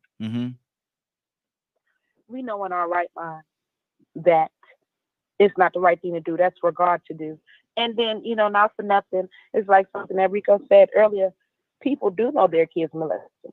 They do know their brothers are doing it. They do know their wives are doing it. It might be a small majority that don't see it or act like they don't see it. There are parents that know that their husband is touching their blood daughter. That's real. It's not just TV. And people overlook it. And then there are situations where the one girl who got sex trafficked killed her sex trafficker and she went to jail. I think they just let her out. These are the injustices. But again, we still all from a human aspect, no matter how much we try to play or act, we know the right thing to do and the answer to that. We got to be real with the choice of decision we going to make. I know thou shalt not murder. I am a Christian, but let me tell you something. What nobody is going to be able to do is come up to me and try to cause physical harm or any kind of brutality and then think that I'm going to be the one thinking about a commandment. So if my child or my nephew or my niece or whoever came home for whatever the situation, he molested you, I understand, but you still can't do that. You still can't do that. You still can't do that. You know what I'm saying? Like, you still can't do that. Now, normally, again, and I'm just being honest, before deliverance, okay? Now I ain't calling no police. I'm going to chop the body up and feed it to somebody. Straight facts. But I got to be honest because the Lord didn't touch my heart. He didn't live in me. And he'll let me know, Toya, them ways of thinking ain't right. So I got to be honest and say that now, because I've truly been judged. I might not be perfect, but I feel like, the Lord will guide me to do the right thing. And the Lord say, Toya, the right thing to do. And the right thing to do is when something like that happens, we're supposed to call the law and have them involved and have them do whatever. And the Lord is going to make sure that he seeks justice because still, that's your child. You have no idea who they are. You don't know what God knows about your child. You don't know what they out there really knowing as much as you want to sit on the sideline and act like because that's your baby. They just do this, that, and the third. But no, they're their own person. Jeffrey Dahmer's parents probably didn't know he was who he was. But when they found out, we got a choice every day to do that for our kids. You ain't gonna love them less because they're a murderer. You might not cut them off and might not want to deal with them, but deep down you still gonna love them, man. Deep down it's still heart wrenching and hurting, and you still gonna think, what did I do? But it had nothing to do with you because they're still their own individual person, and you have no idea. You have no idea what God got going on. That's why it's important for me. If I'm gonna sit here and say kids and no kids, it's go with my nieces, nephews, everybody. If I'm gonna say that I trust in the Lord, I gotta really be honest with Him and everybody around me, and talk about my Toya side and the side that God tell me. And we already know it's gonna hurt, but you gotta do what we gotta do, and the only way that God can do His magic is when we operate in truth. Yeah, absolutely, absolutely. Donna, what's on your heart? Donna, you there? I think we might have lost Donna for a second there. Rico, talk to me, brother. Oh, we lost Rico too. Okay, man. What's going on with my phone line today? What's going on with my phone line today? Leonard, talk to me, brother. What? I like what Toya was saying. But then again, there are situations that people find themselves in. Like my father said. My father supposedly killed a man. And he had to leave the South because of it. What I look like turning him in. What I look like turning him in. Yeah. I don't know what offense was taken or what have you. You never know someone's mental state or what have you, but you need to sort it out first. But what do you say to the people? What do you say to the people, Leonard? Go to court, Leonard, guess what's one of your rights? Okay, listen, one of your rights is, Leonard, to keep your mouth closed. Leonard, what do you say to the people? You have the right to remain silent, absolutely. What do you say to the people, Leonard, that say we have a justice system in place, and if you commit murder, then there's a certain charge that goes along with you committing murder. You have to go and pay your penalty, pay your debt to society when you commit murder. What do you say to that person? No, you have to pay your debt to society when you convicted of murder. That right. Wow. So you can take your righteous self down there all you want to. And no, you ain't dead and wind up convicted. Because you didn't even have enough information to get yourself out of trouble. And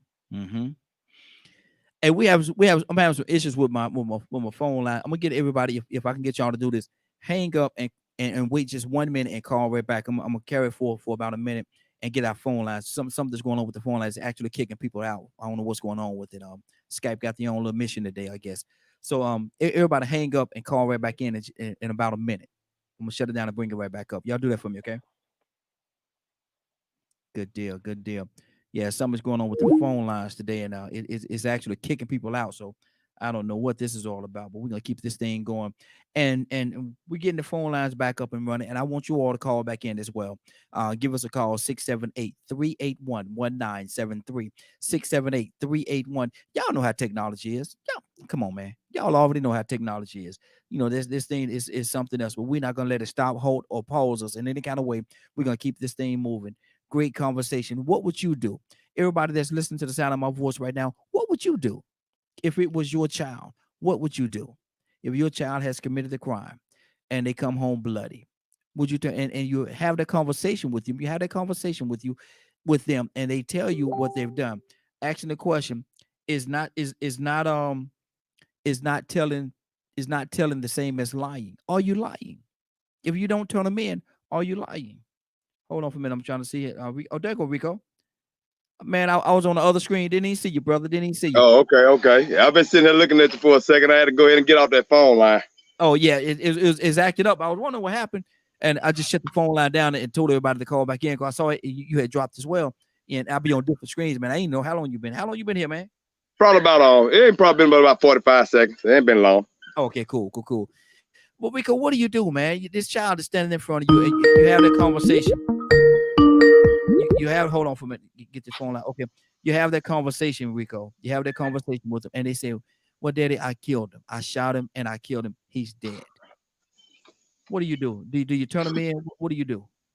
Well, 9 times out of 10, if you involved with the children the way you're supposed to, know what's going on with them, got a decent relationship with them, you would probably know if he was out here being foolish, being rambunctious and acting up with the wrong crowd, or you would know that this is something totally against the grain and this is something that he probably had to do. He was put in the situation. So, you will be able to sit down and talk to them. Now, some people don't have a relationship with their children where they can sit down and talk to them. It's tumultuous. They back and forth with each other's throat already anyway because the children are hard-headed. They don't want to quit smoking weed. They drinking too early. They don't want to do the school. They skipping school. They hanging with the wrong crowd. So you might not even be able to talk to them or find out what's going on. They might cuss you out when they walk in the house. They might be a little bit too out of control. So I mean, we gotta keep all those different levels of different type of ways that a relationship can be between parents and children in the right perspective. But now, like LaToya said, I was glad she said that because I was gonna say that same thing. I'm pretty sure Ted Bundy's parents still loved him, even though they found out all the horrific things that he did. I'm sure Hitler's parents still loved him. Some of the worst people in the history of mankind, just straight barbarians and savages, came from some parents. Them parents had to love them. They probably still got the baby pictures looking at them, talking about how cute they are. But when they think about what they did, they still have to remember what type of monster they are. And you have to accept that. In the process of accepting that, if you having a talk with your child and your child tell you, you know what, Daddy, I should have listened to you a long time ago, but I kept on running around with these knuckles heads. And I ain't gonna lie, for the past 3 nights, we've been running around here shooting up random stuff and somebody got killed. Guess what you got to do? You got to make them accountable. Yeah, exactly. Let me see, Leonard, what do you say to that? I mean, I agree with Rico. When it comes, with that, he know what happened. They told him what happened, and that's what he decided to do. As a matter of fact, you keep saying kids. Now, this has to do with your kids living with you, your kids underage. What is the deal? I can't imagine my kid coming into my house like that. Wow. But I've had a brother to do it. We opened up another can of worms here. He said I had a brother that did it. We're not gonna cover that right now. I'm gonna leave it out there because I don't want nobody so implement themselves. I'm just one of those types of people. I don't trust the system or anything like that. If they want you, they need to come get you. Okay. So it's not even when you sit down there in front of that judge, you have a right to keep your mouth closed. You do not make it a habit of incriminating yourself. Okay, that's good. Donald, because there's a lot of times when, like, the Bible say don't kill. The church been killing since they was in existence. So what's the deal? Good deal. Hold on. Real deal. Exactly. Hold on 1 second. Let me go. Donald, what's on your heart, brother?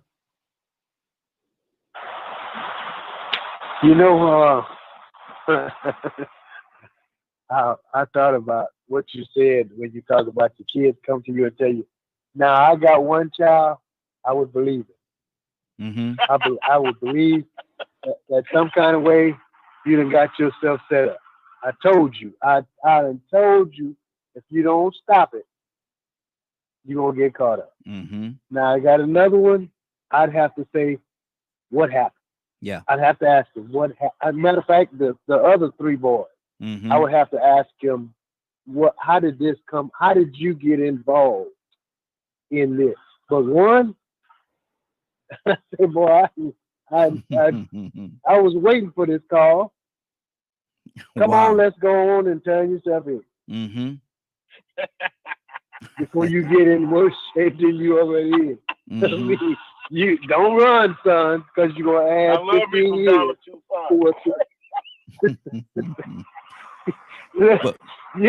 Everybody got somebody in their family. Yes, sir. Like Leonard said. Yes, sir. That's just what it is. He's going to get it. I used to have my brother before he passed. When me and him was staying in California, they used to have him handcuffed. And I get on the scene and I say, officer, let me have him. Mm-hmm. And they unhandcuff him and they say, take him home. Yeah. Thank you. Because that's the type of dude he was. Mm-hmm. I mean, you knew he was going to kick somebody's door down. Good Lord. That's the way he was. Yeah. Okay. So that's good. That's good. That's the way he was. Lord, my Jesus. Toya, what's on your heart? What do you say to this, man? He or she break down, and let me go there. Let me go. Toya, I got you back. I want to ask you this question. I'm gonna start it off with you. Does it make a difference? Does it make a difference if it's your son or if it's your daughter? What you do? You said does it make a difference? Yes. No, If it's supposed to make a difference. To some it might. Yeah. To some it might, but I don't think it should. Human being for human being is kind of the point. Make a difference between son and daughter. Everybody feel like that. Mm-hmm. You know what I'm saying? But if we're gonna operate in truth, then absolutely not. You know what I'm saying? And again, didn't Moses commit murder? Yes, it did. Was that the right thing to do? What is against the commandment?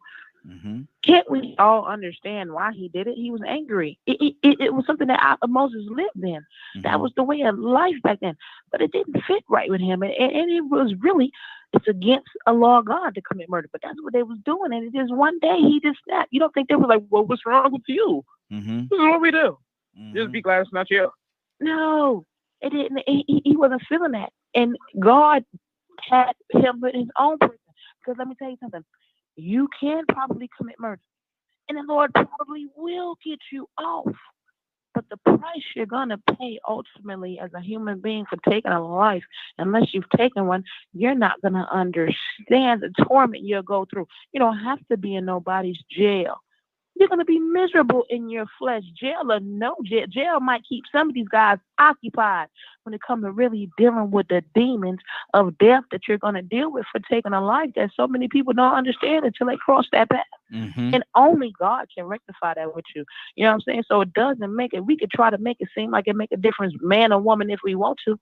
If you are human and you got a spirit, you're doing something that not only set a precedent, you know what I'm saying, for people to come, your kids, your family gonna suffer from it too. That spirit, man, you'll never be able to, even God, when he give you peace, you still gonna feel some kind of way about what you've done because you're never gonna take it back. And that's just something, the only one that can help you deal with it is the Lord. Mm-hmm. Absolutely. Rico, does it make a difference, brother? It's a son or a daughter? When I was coming up younger, the mindset I had that I would probably think that I would, have some kind of leniency if it was a female. My daughter, if it was a woman, period, I'd probably have some kind of, compassion, extra compassion, because you already got an idea in your head that, women are sugar and spice and everything. Like, you're not used to seeing these type of women that you see on soap operas and stuff now. But now in today's age, after seeing Snap, man, hey, it's an equal opportunity. It's an equal opportunity. And nobody getting no extra favor just because you're a man or a woman. Because evil, exactly. it has no gender. And Toya asked the question, thou shalt not kill, one of the commandments. And yes, it is one of the commandments, thou shalt not kill. But Moses did kill. So are we saying that Moses went against the commandments? That one of the 10 commandments. They all killed. What do you say? Did you say roadkill? Most of them killed. Most of them were murderers. Mm-hmm. Okay. Most of them were murderers. I don't know if I could go with it when you say most, but David was a murderer. Mm-hmm. Yep. Mostly because these men were warriors. Mm-hmm. And the men went out and fought battles. Mm-hmm. Mm-hmm. I think about the Crusades. Exactly. It's not like folks ain't been killing ever since. The Bible says the commandment says thou shalt not kill. Mm-hmm. Mm-hmm. But what the Bible does not say is when is it okay to kill? Mm-hmm. Frank, what's on your heart? Just point blank, no killing at all. Mm-hmm. Exactly. Frank, what's on your heart? Boy, what did you eat for dinner last night, Raheem? Good Lord, man. What? Hey, What? bake some baked wings, brother. Some baked wings. Yeah, you leave the wings alone. Not wings, wings. Wings. Yes, sir. Yes, sir. Doggone wings. Yeah, man. I mean, if you kill, you go against the will of God. I mean, everything is black and white. You know, I mean, it's not. There is no gray area. Mm-hmm. We either abide or we don't. Mhm. So I don't. That's the easy. Does that make the person that identifies and recognize that sinless? No, it doesn't.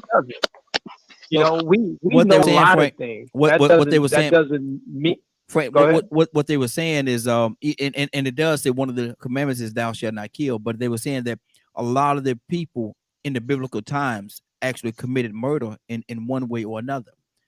And so they were trying to close that line, that gap up a little bit to get an understanding. How could it say this, thou shalt not kill? But then if you look at during the biblical time, there was a lot of killing going on. There's a lot of this and there was a lot of that going on. I think that's There was a lot of everything. I mean, everything. Mm-hmm. You know, there any and everything that you could think of that was a sin took place. All those examples is there. Mm-hmm. We saw it. You know, we saw any and everything, man. Any and everything. Mm-hmm. But what man does and what God is telling us and commanding us, not suggesting, but commanding us to do. Mm-hmm. And then what we ultimately decide to do has nothing to do with the other. Mm-hmm. I understand God's word and his will, but, you know, ultimately, because he gives us free will, you know, I have to make decisions, you know, to do what it is that he told me to do. Mm-hmm. Now, if the fact that I do something against that does not speak against what the word of God said, I did that. Mm-hmm. Mm-hmm. Okay. Rico? I mean, I pretty much agree with him wholeheartedly. Like I said, you know, right is right and wrong is wrong. You know, there's a such thing as self-defense. You know, if it's self-defense, you know, standing your ground, you get all the forgiveness in the world of me. You know, I mean, I'm definitely going to embrace you because you got to defend yourself. You just can't lay down and let somebody kill you or beat your head to death. You know what I'm saying? You can't sit back and watch somebody rape a woman or touching a child. You know, you got to step in and protect life. You know, sometimes you might have to take life to protect life. So, you know, I agree. You know, it's just, you know, to me, it's just real simple, cut and dry. You know, if you are intentionally out here doing wrong and meaning to cause harm and ill intent on somebody, and you taking life just because you got something that you're trying to obtain, it might be material possession. You might be just trying to steal something. And not only are you trying to steal, but you go to the extreme. You want to kill the whole family just to get a few dollars. Mm-hmm. You know, I can't condone that. Not as my son or my daughter. No, I did not create that evil. Mm-hmm. Mm-hmm. Good deal. Curtis, good morning, sir. How you doing this morning? Curtis, you there? Yeah, I'm right here. What's the morning, family? How y'all doing, bro? Hey, doing good. We got Toya with us as well. Say good morning to Toya. Toya with the T. What's up, sis? Morning, What's up, morning, Kurt. What's up? Now, Chilling, mama, chilling, baby. Kurt, I'm asking a question, and our topic today is not telling the same as lying. Is not telling the same as lying. And we got a scenario going on right now. And I want to hear your heart on this, Curtis. We're asking if one of your children came home at 12:30 in the morning, and you hear a lot of ruckus. You're in the bed, you hear a lot of ruckus. You get up to see what's going on, and you go to your child, and you see that there's blood all over the clothes. There's a lot of blood there. You have a conversation with them. You say, "Well, what happened?" And through the course of the conversation, y'all get to the point where they say, that child, that person that was kept messing with me. Well, I shot and I killed him. I shot him dead, and they dead. Kirk, at that moment, what do you do? Do you take him down to the police department? What do you do? Man, that's a oh man. I'm a Christian, but I'm a father too, man. Mm-hmm. You know, I don't know if I know one thing. I wouldn't let him hunt him down. I know that. I actually seen that happen before I left here, Raheem, years ago. Mm-hmm. Dude was out. He was at a club, whatever. He was at the little local bar, whatever. Kirk, what before you go there, Kirk, what do you do first? Man, I don't know if I could take my boy.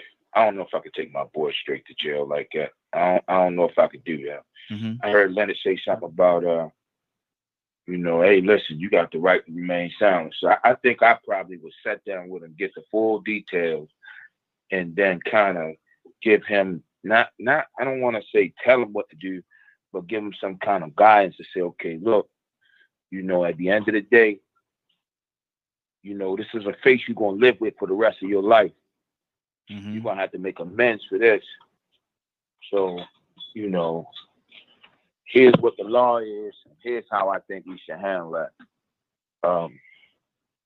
I don't know if I could turn them in. No, I'm just gonna keep it real. I don't know if I could do that. Mm-hmm. Because I didn't raise kids that would just kill somebody without having a valid reason. Mm-hmm. Like that has to have gone down. That one of my boys would seriously injure somebody like that. You know what I mean? Mm-hmm. Mm-hmm. Okay, that's good. Donald, what's on your heart right now, Donald? I just can't imagine a few of my children. Even I would even say my daughter, if it was behind her kids, she gonna have to let you have it. She gonna get you. Mm-hmm. She'll in a minute. If I look at, and I love my child, she's the only girl, but she's the oldest. Mm-hmm. And when it comes to her kids, she's gonna have blood on her. Mm. She really will. Yeah. So if I come and I see her, oh man, so we gonna, I can't call it. Mm-hmm. Mm-hmm. We gonna have, because she was actually, I would have to tell her, how is it gonna look for the dispatch to be, you're gonna have to call on yourself if you don't quit acting up. Mm-hmm. Cause she cuts up. She on the force. When it comes to her kids, she going down there and she gonna act up. So I don't, I say what you know what, right? You can always say what you're gonna do prior to it happening. Yeah. Yeah. Mm-hmm. But when it actually happens, it could be a whole different ball of wax. It is a whole different ball of wax, because when like I'm like Curtis, I'm a Christian, but I'm a parent. Mm-hmm. And I'll tell you this, in the land and the society that we live in, I'd rather take them down there than the police to come go get look Mm-hmm. for them. And because they're not gonna survive. Wow. That's good. We go talk to him, and Toya coming to you next. Yeah, man. I was thinking the exact same thing as Donald started talking, man. I was like, I'm about to have a change of heart, man, because I put this scenario in my mind.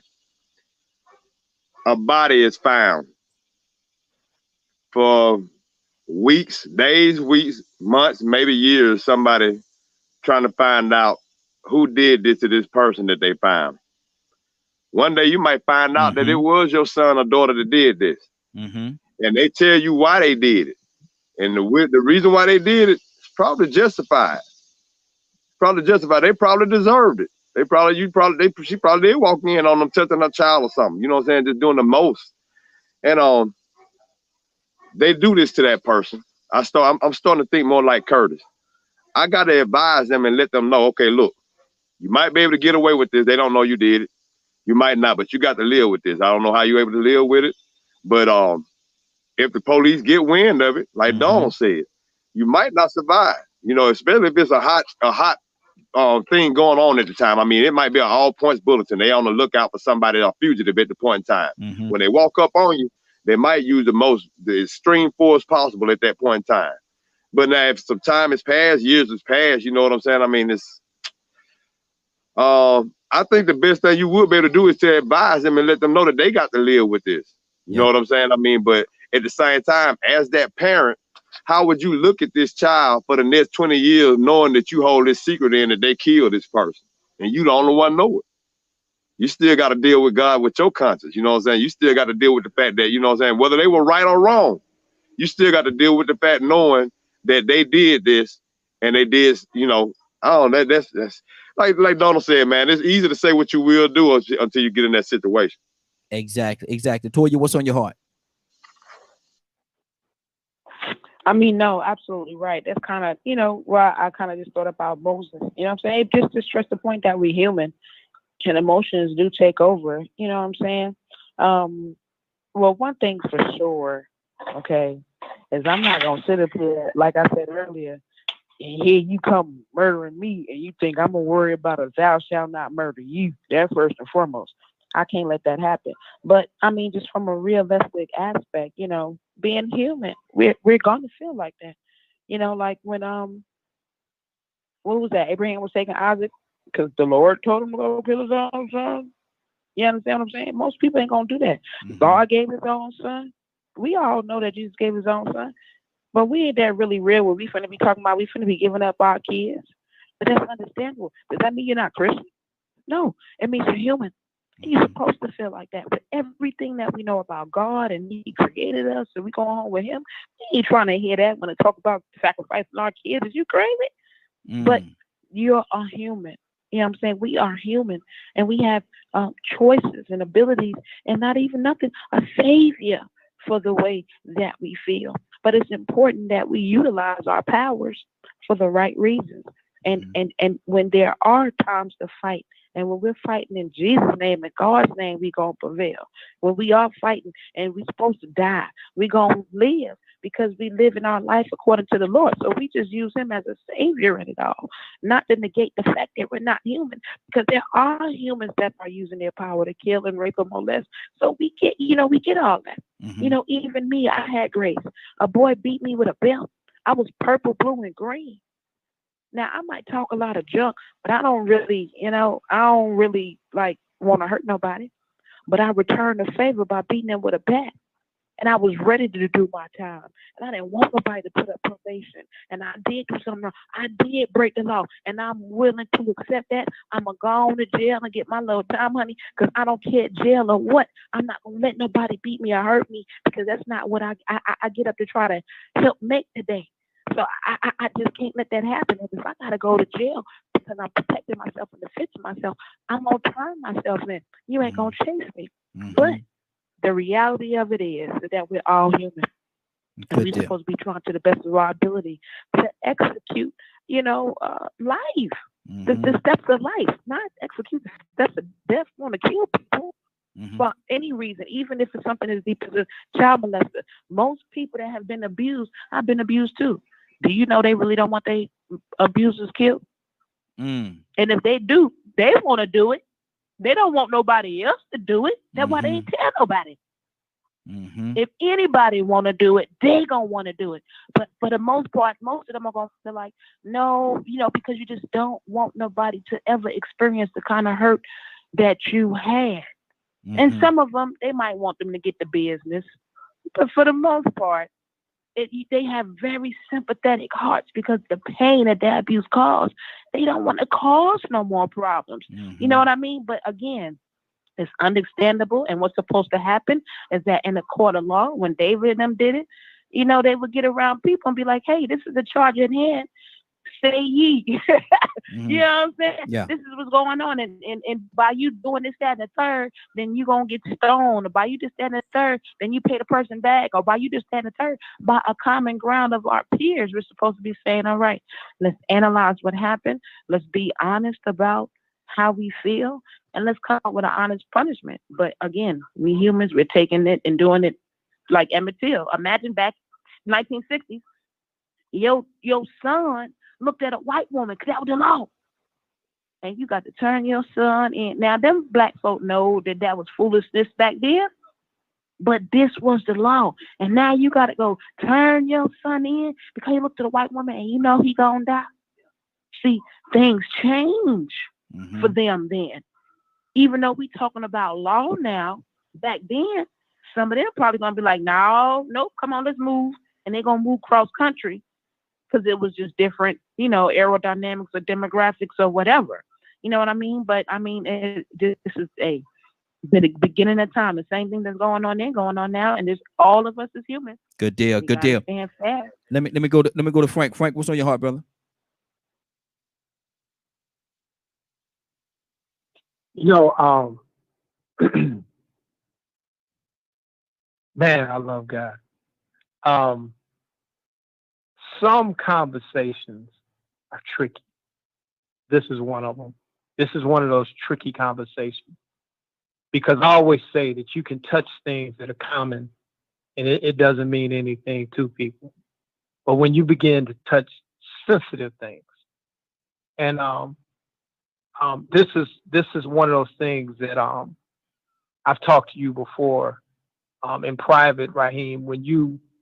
There's certain things that you can talk about that when I hear Curtis, who's on the line, when I hear him begin to talk about his grandmother, dude, I don't have much to say about that, because I know that's sacred.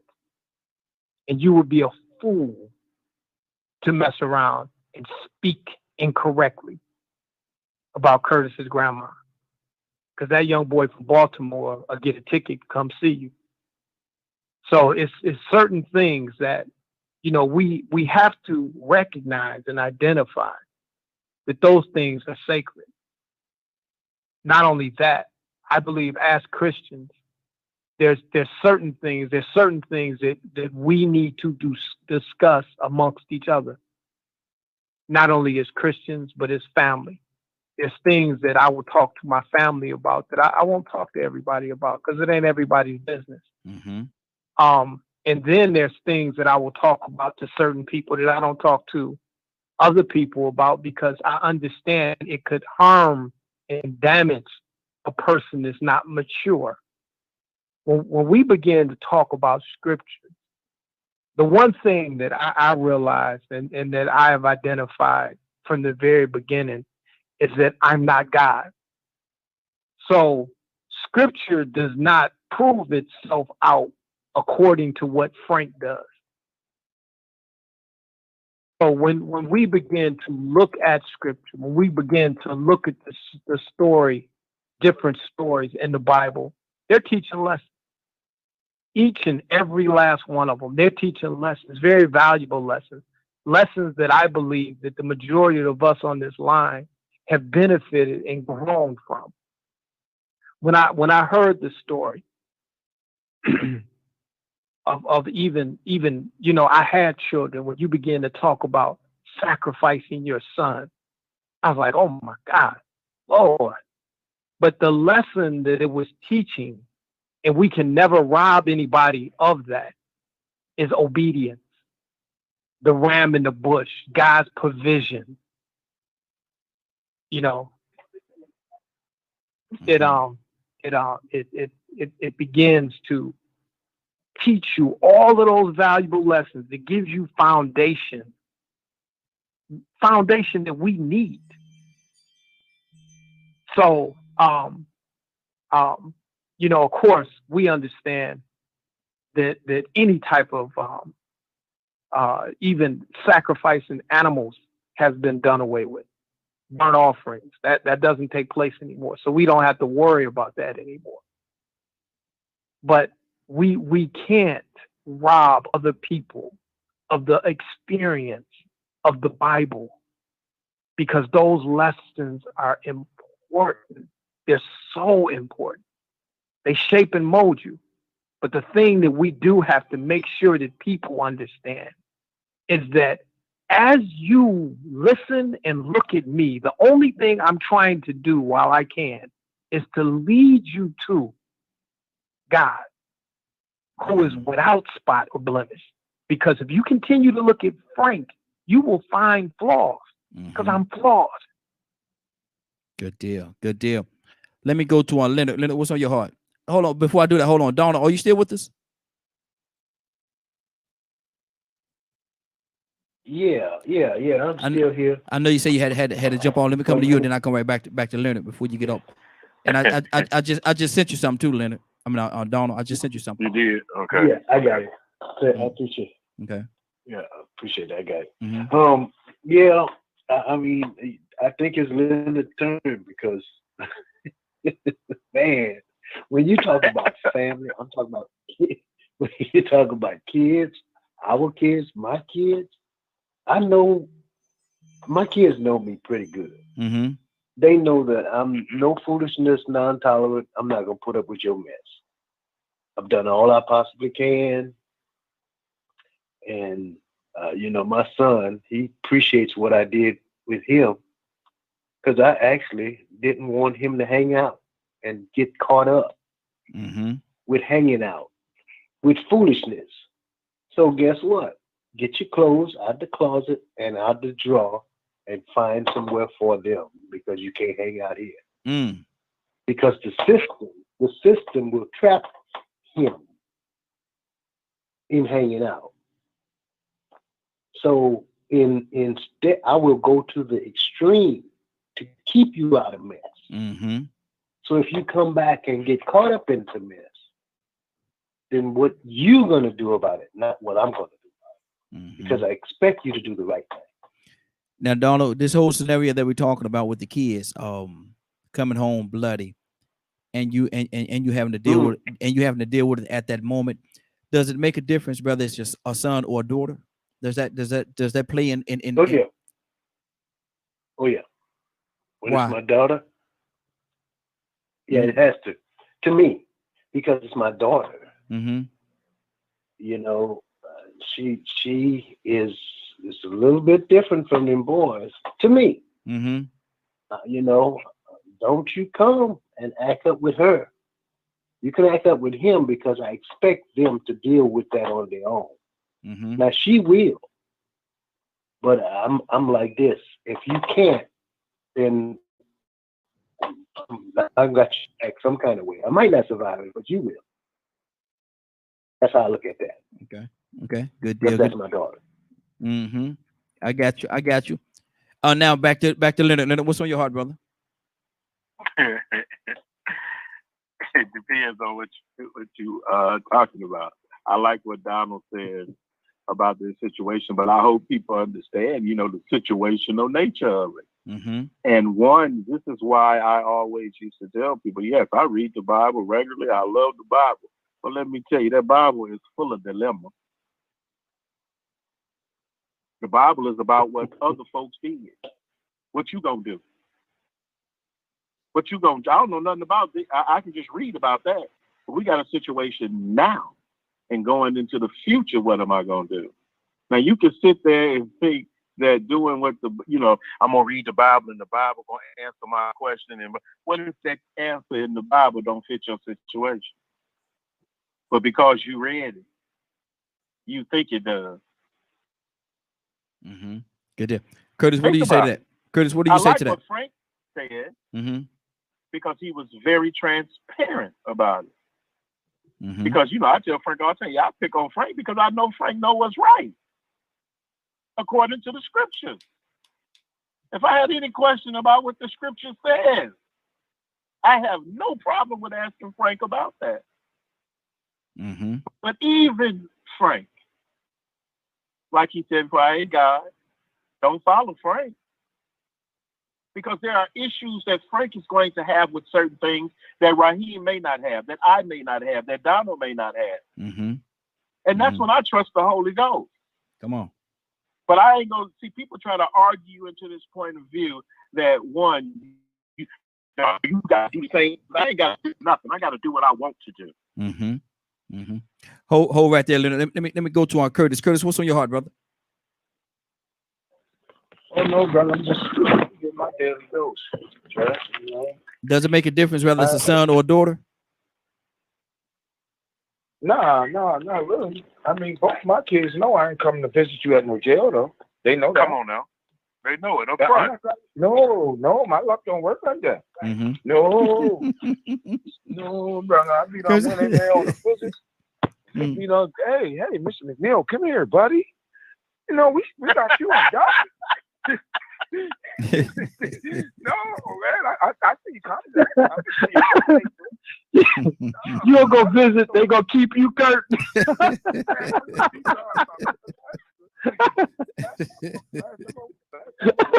Welcome back, Carter. I went to the Jessup Cut. It was before they had that big salon out there, right? So I go and see my man. He was my best friend. He was in my wedding. And from the time I came in, the girl looked at my ID, and she looked at the back, and then she looked at the ID again, and then she started looking at paper. By that time, I'm trying to something about the ID or nothing. That's all right. I don't.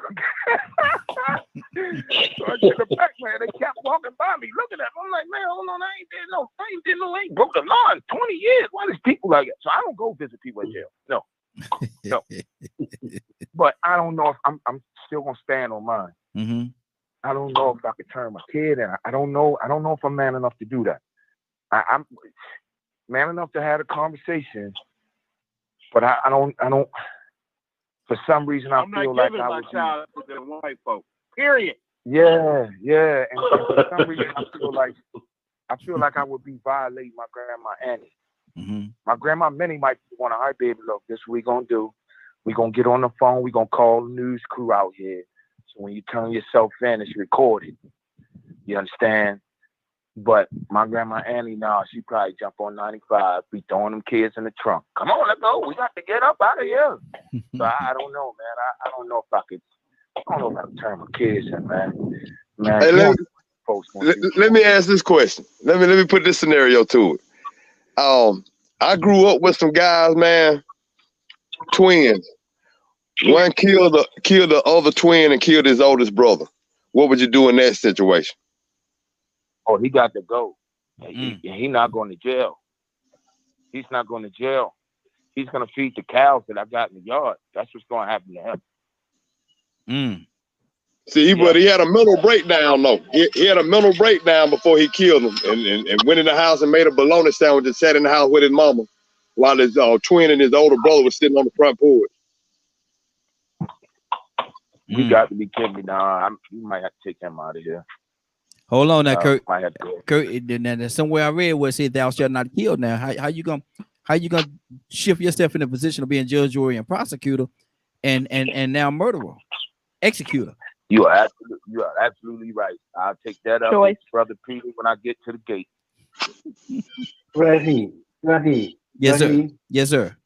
Did he say sit down making bologna sandwich? Yeah, he said sit down and make. Yeah. He did.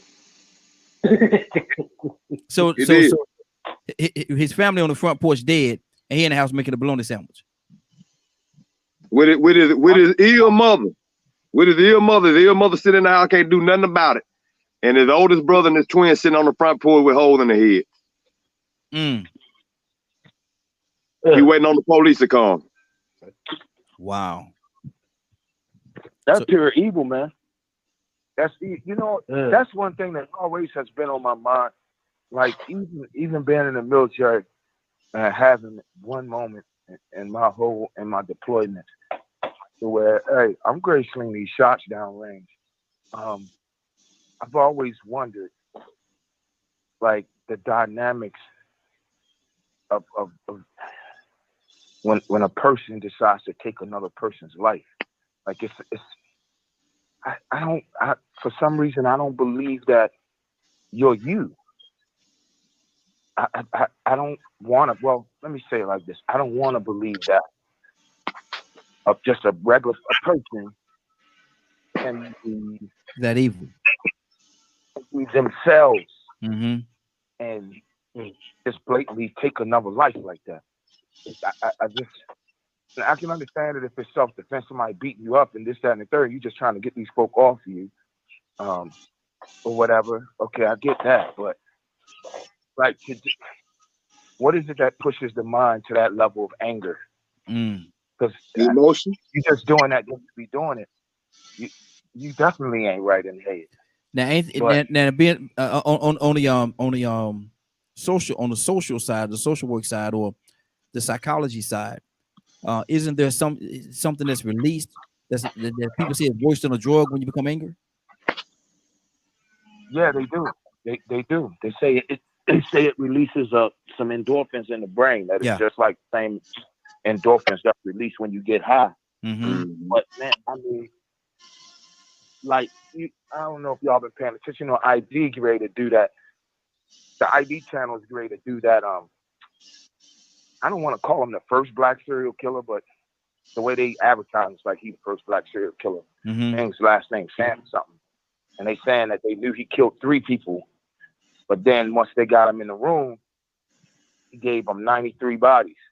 Oh, that came on last week. Samuel Little, and then 93 women. Yeah, they came on last week.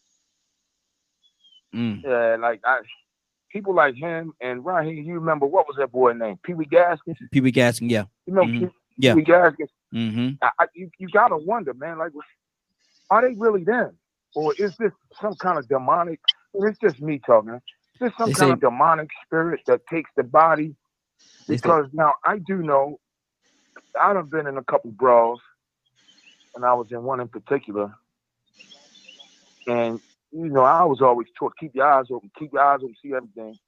And I looked at the guy, man, and I could see in his face, like, he really had every intention on killing me.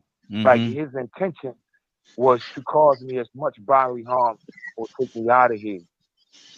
And I ain't gonna lie, it scared me because I'm like, hold on, we got a disagreement. But bro, I ain't trying to kill you. And if you want to go there, we can go there, but I don't want to kill you, man.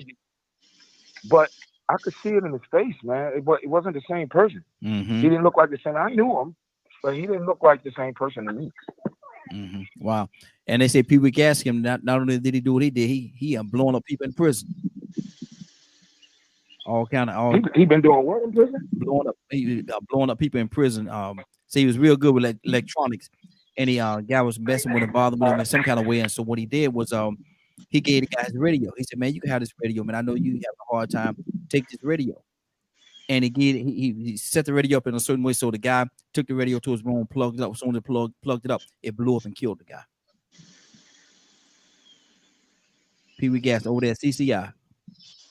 You remember CCI? Kurt? Yeah, they say he's something serious, man. Yeah. You remember CCI? They closed CCI down, man, because of the amount of brutality that was going on in that institution, man. They shut it down and shipped everybody all over the state, man, because there was too much violence going on in CCI. They said the inmates had taken over the place. But anyway, go ahead, Kurt. Then we'll go to Toya. What's on your heart, Kurt?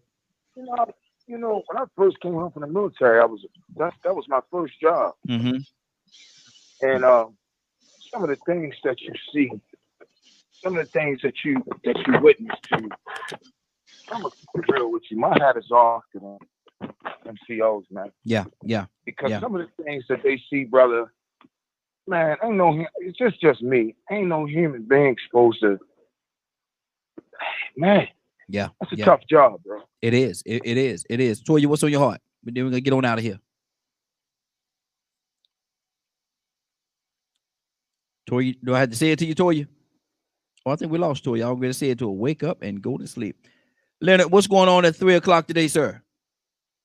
If you did not get a chance to hear this show in its entirety, you can log on to www.dkmmediagroup.com at 3:00 p.m. Good deal. Frank, pray us out, brother. Oh, we done lost Frank too. Oh, we got Curtis. The groom is here. Kurt, pray us out, brother.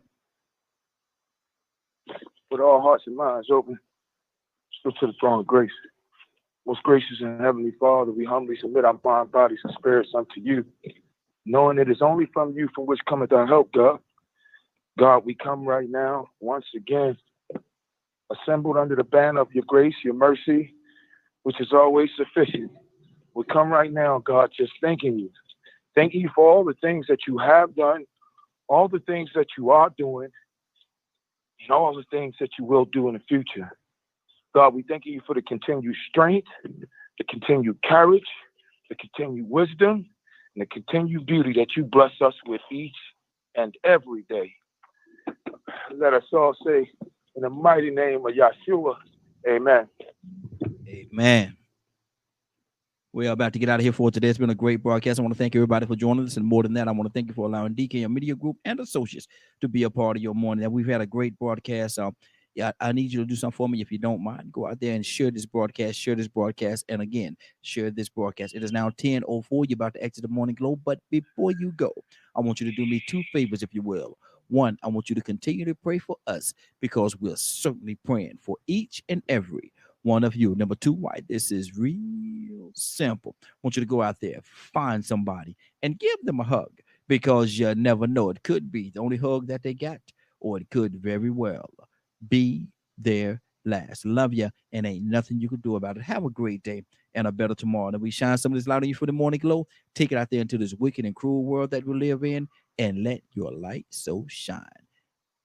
Let your light so shine. I had to say that twice. Now go out there and love somebody. You might just find some love in return. Have a great day. Love you.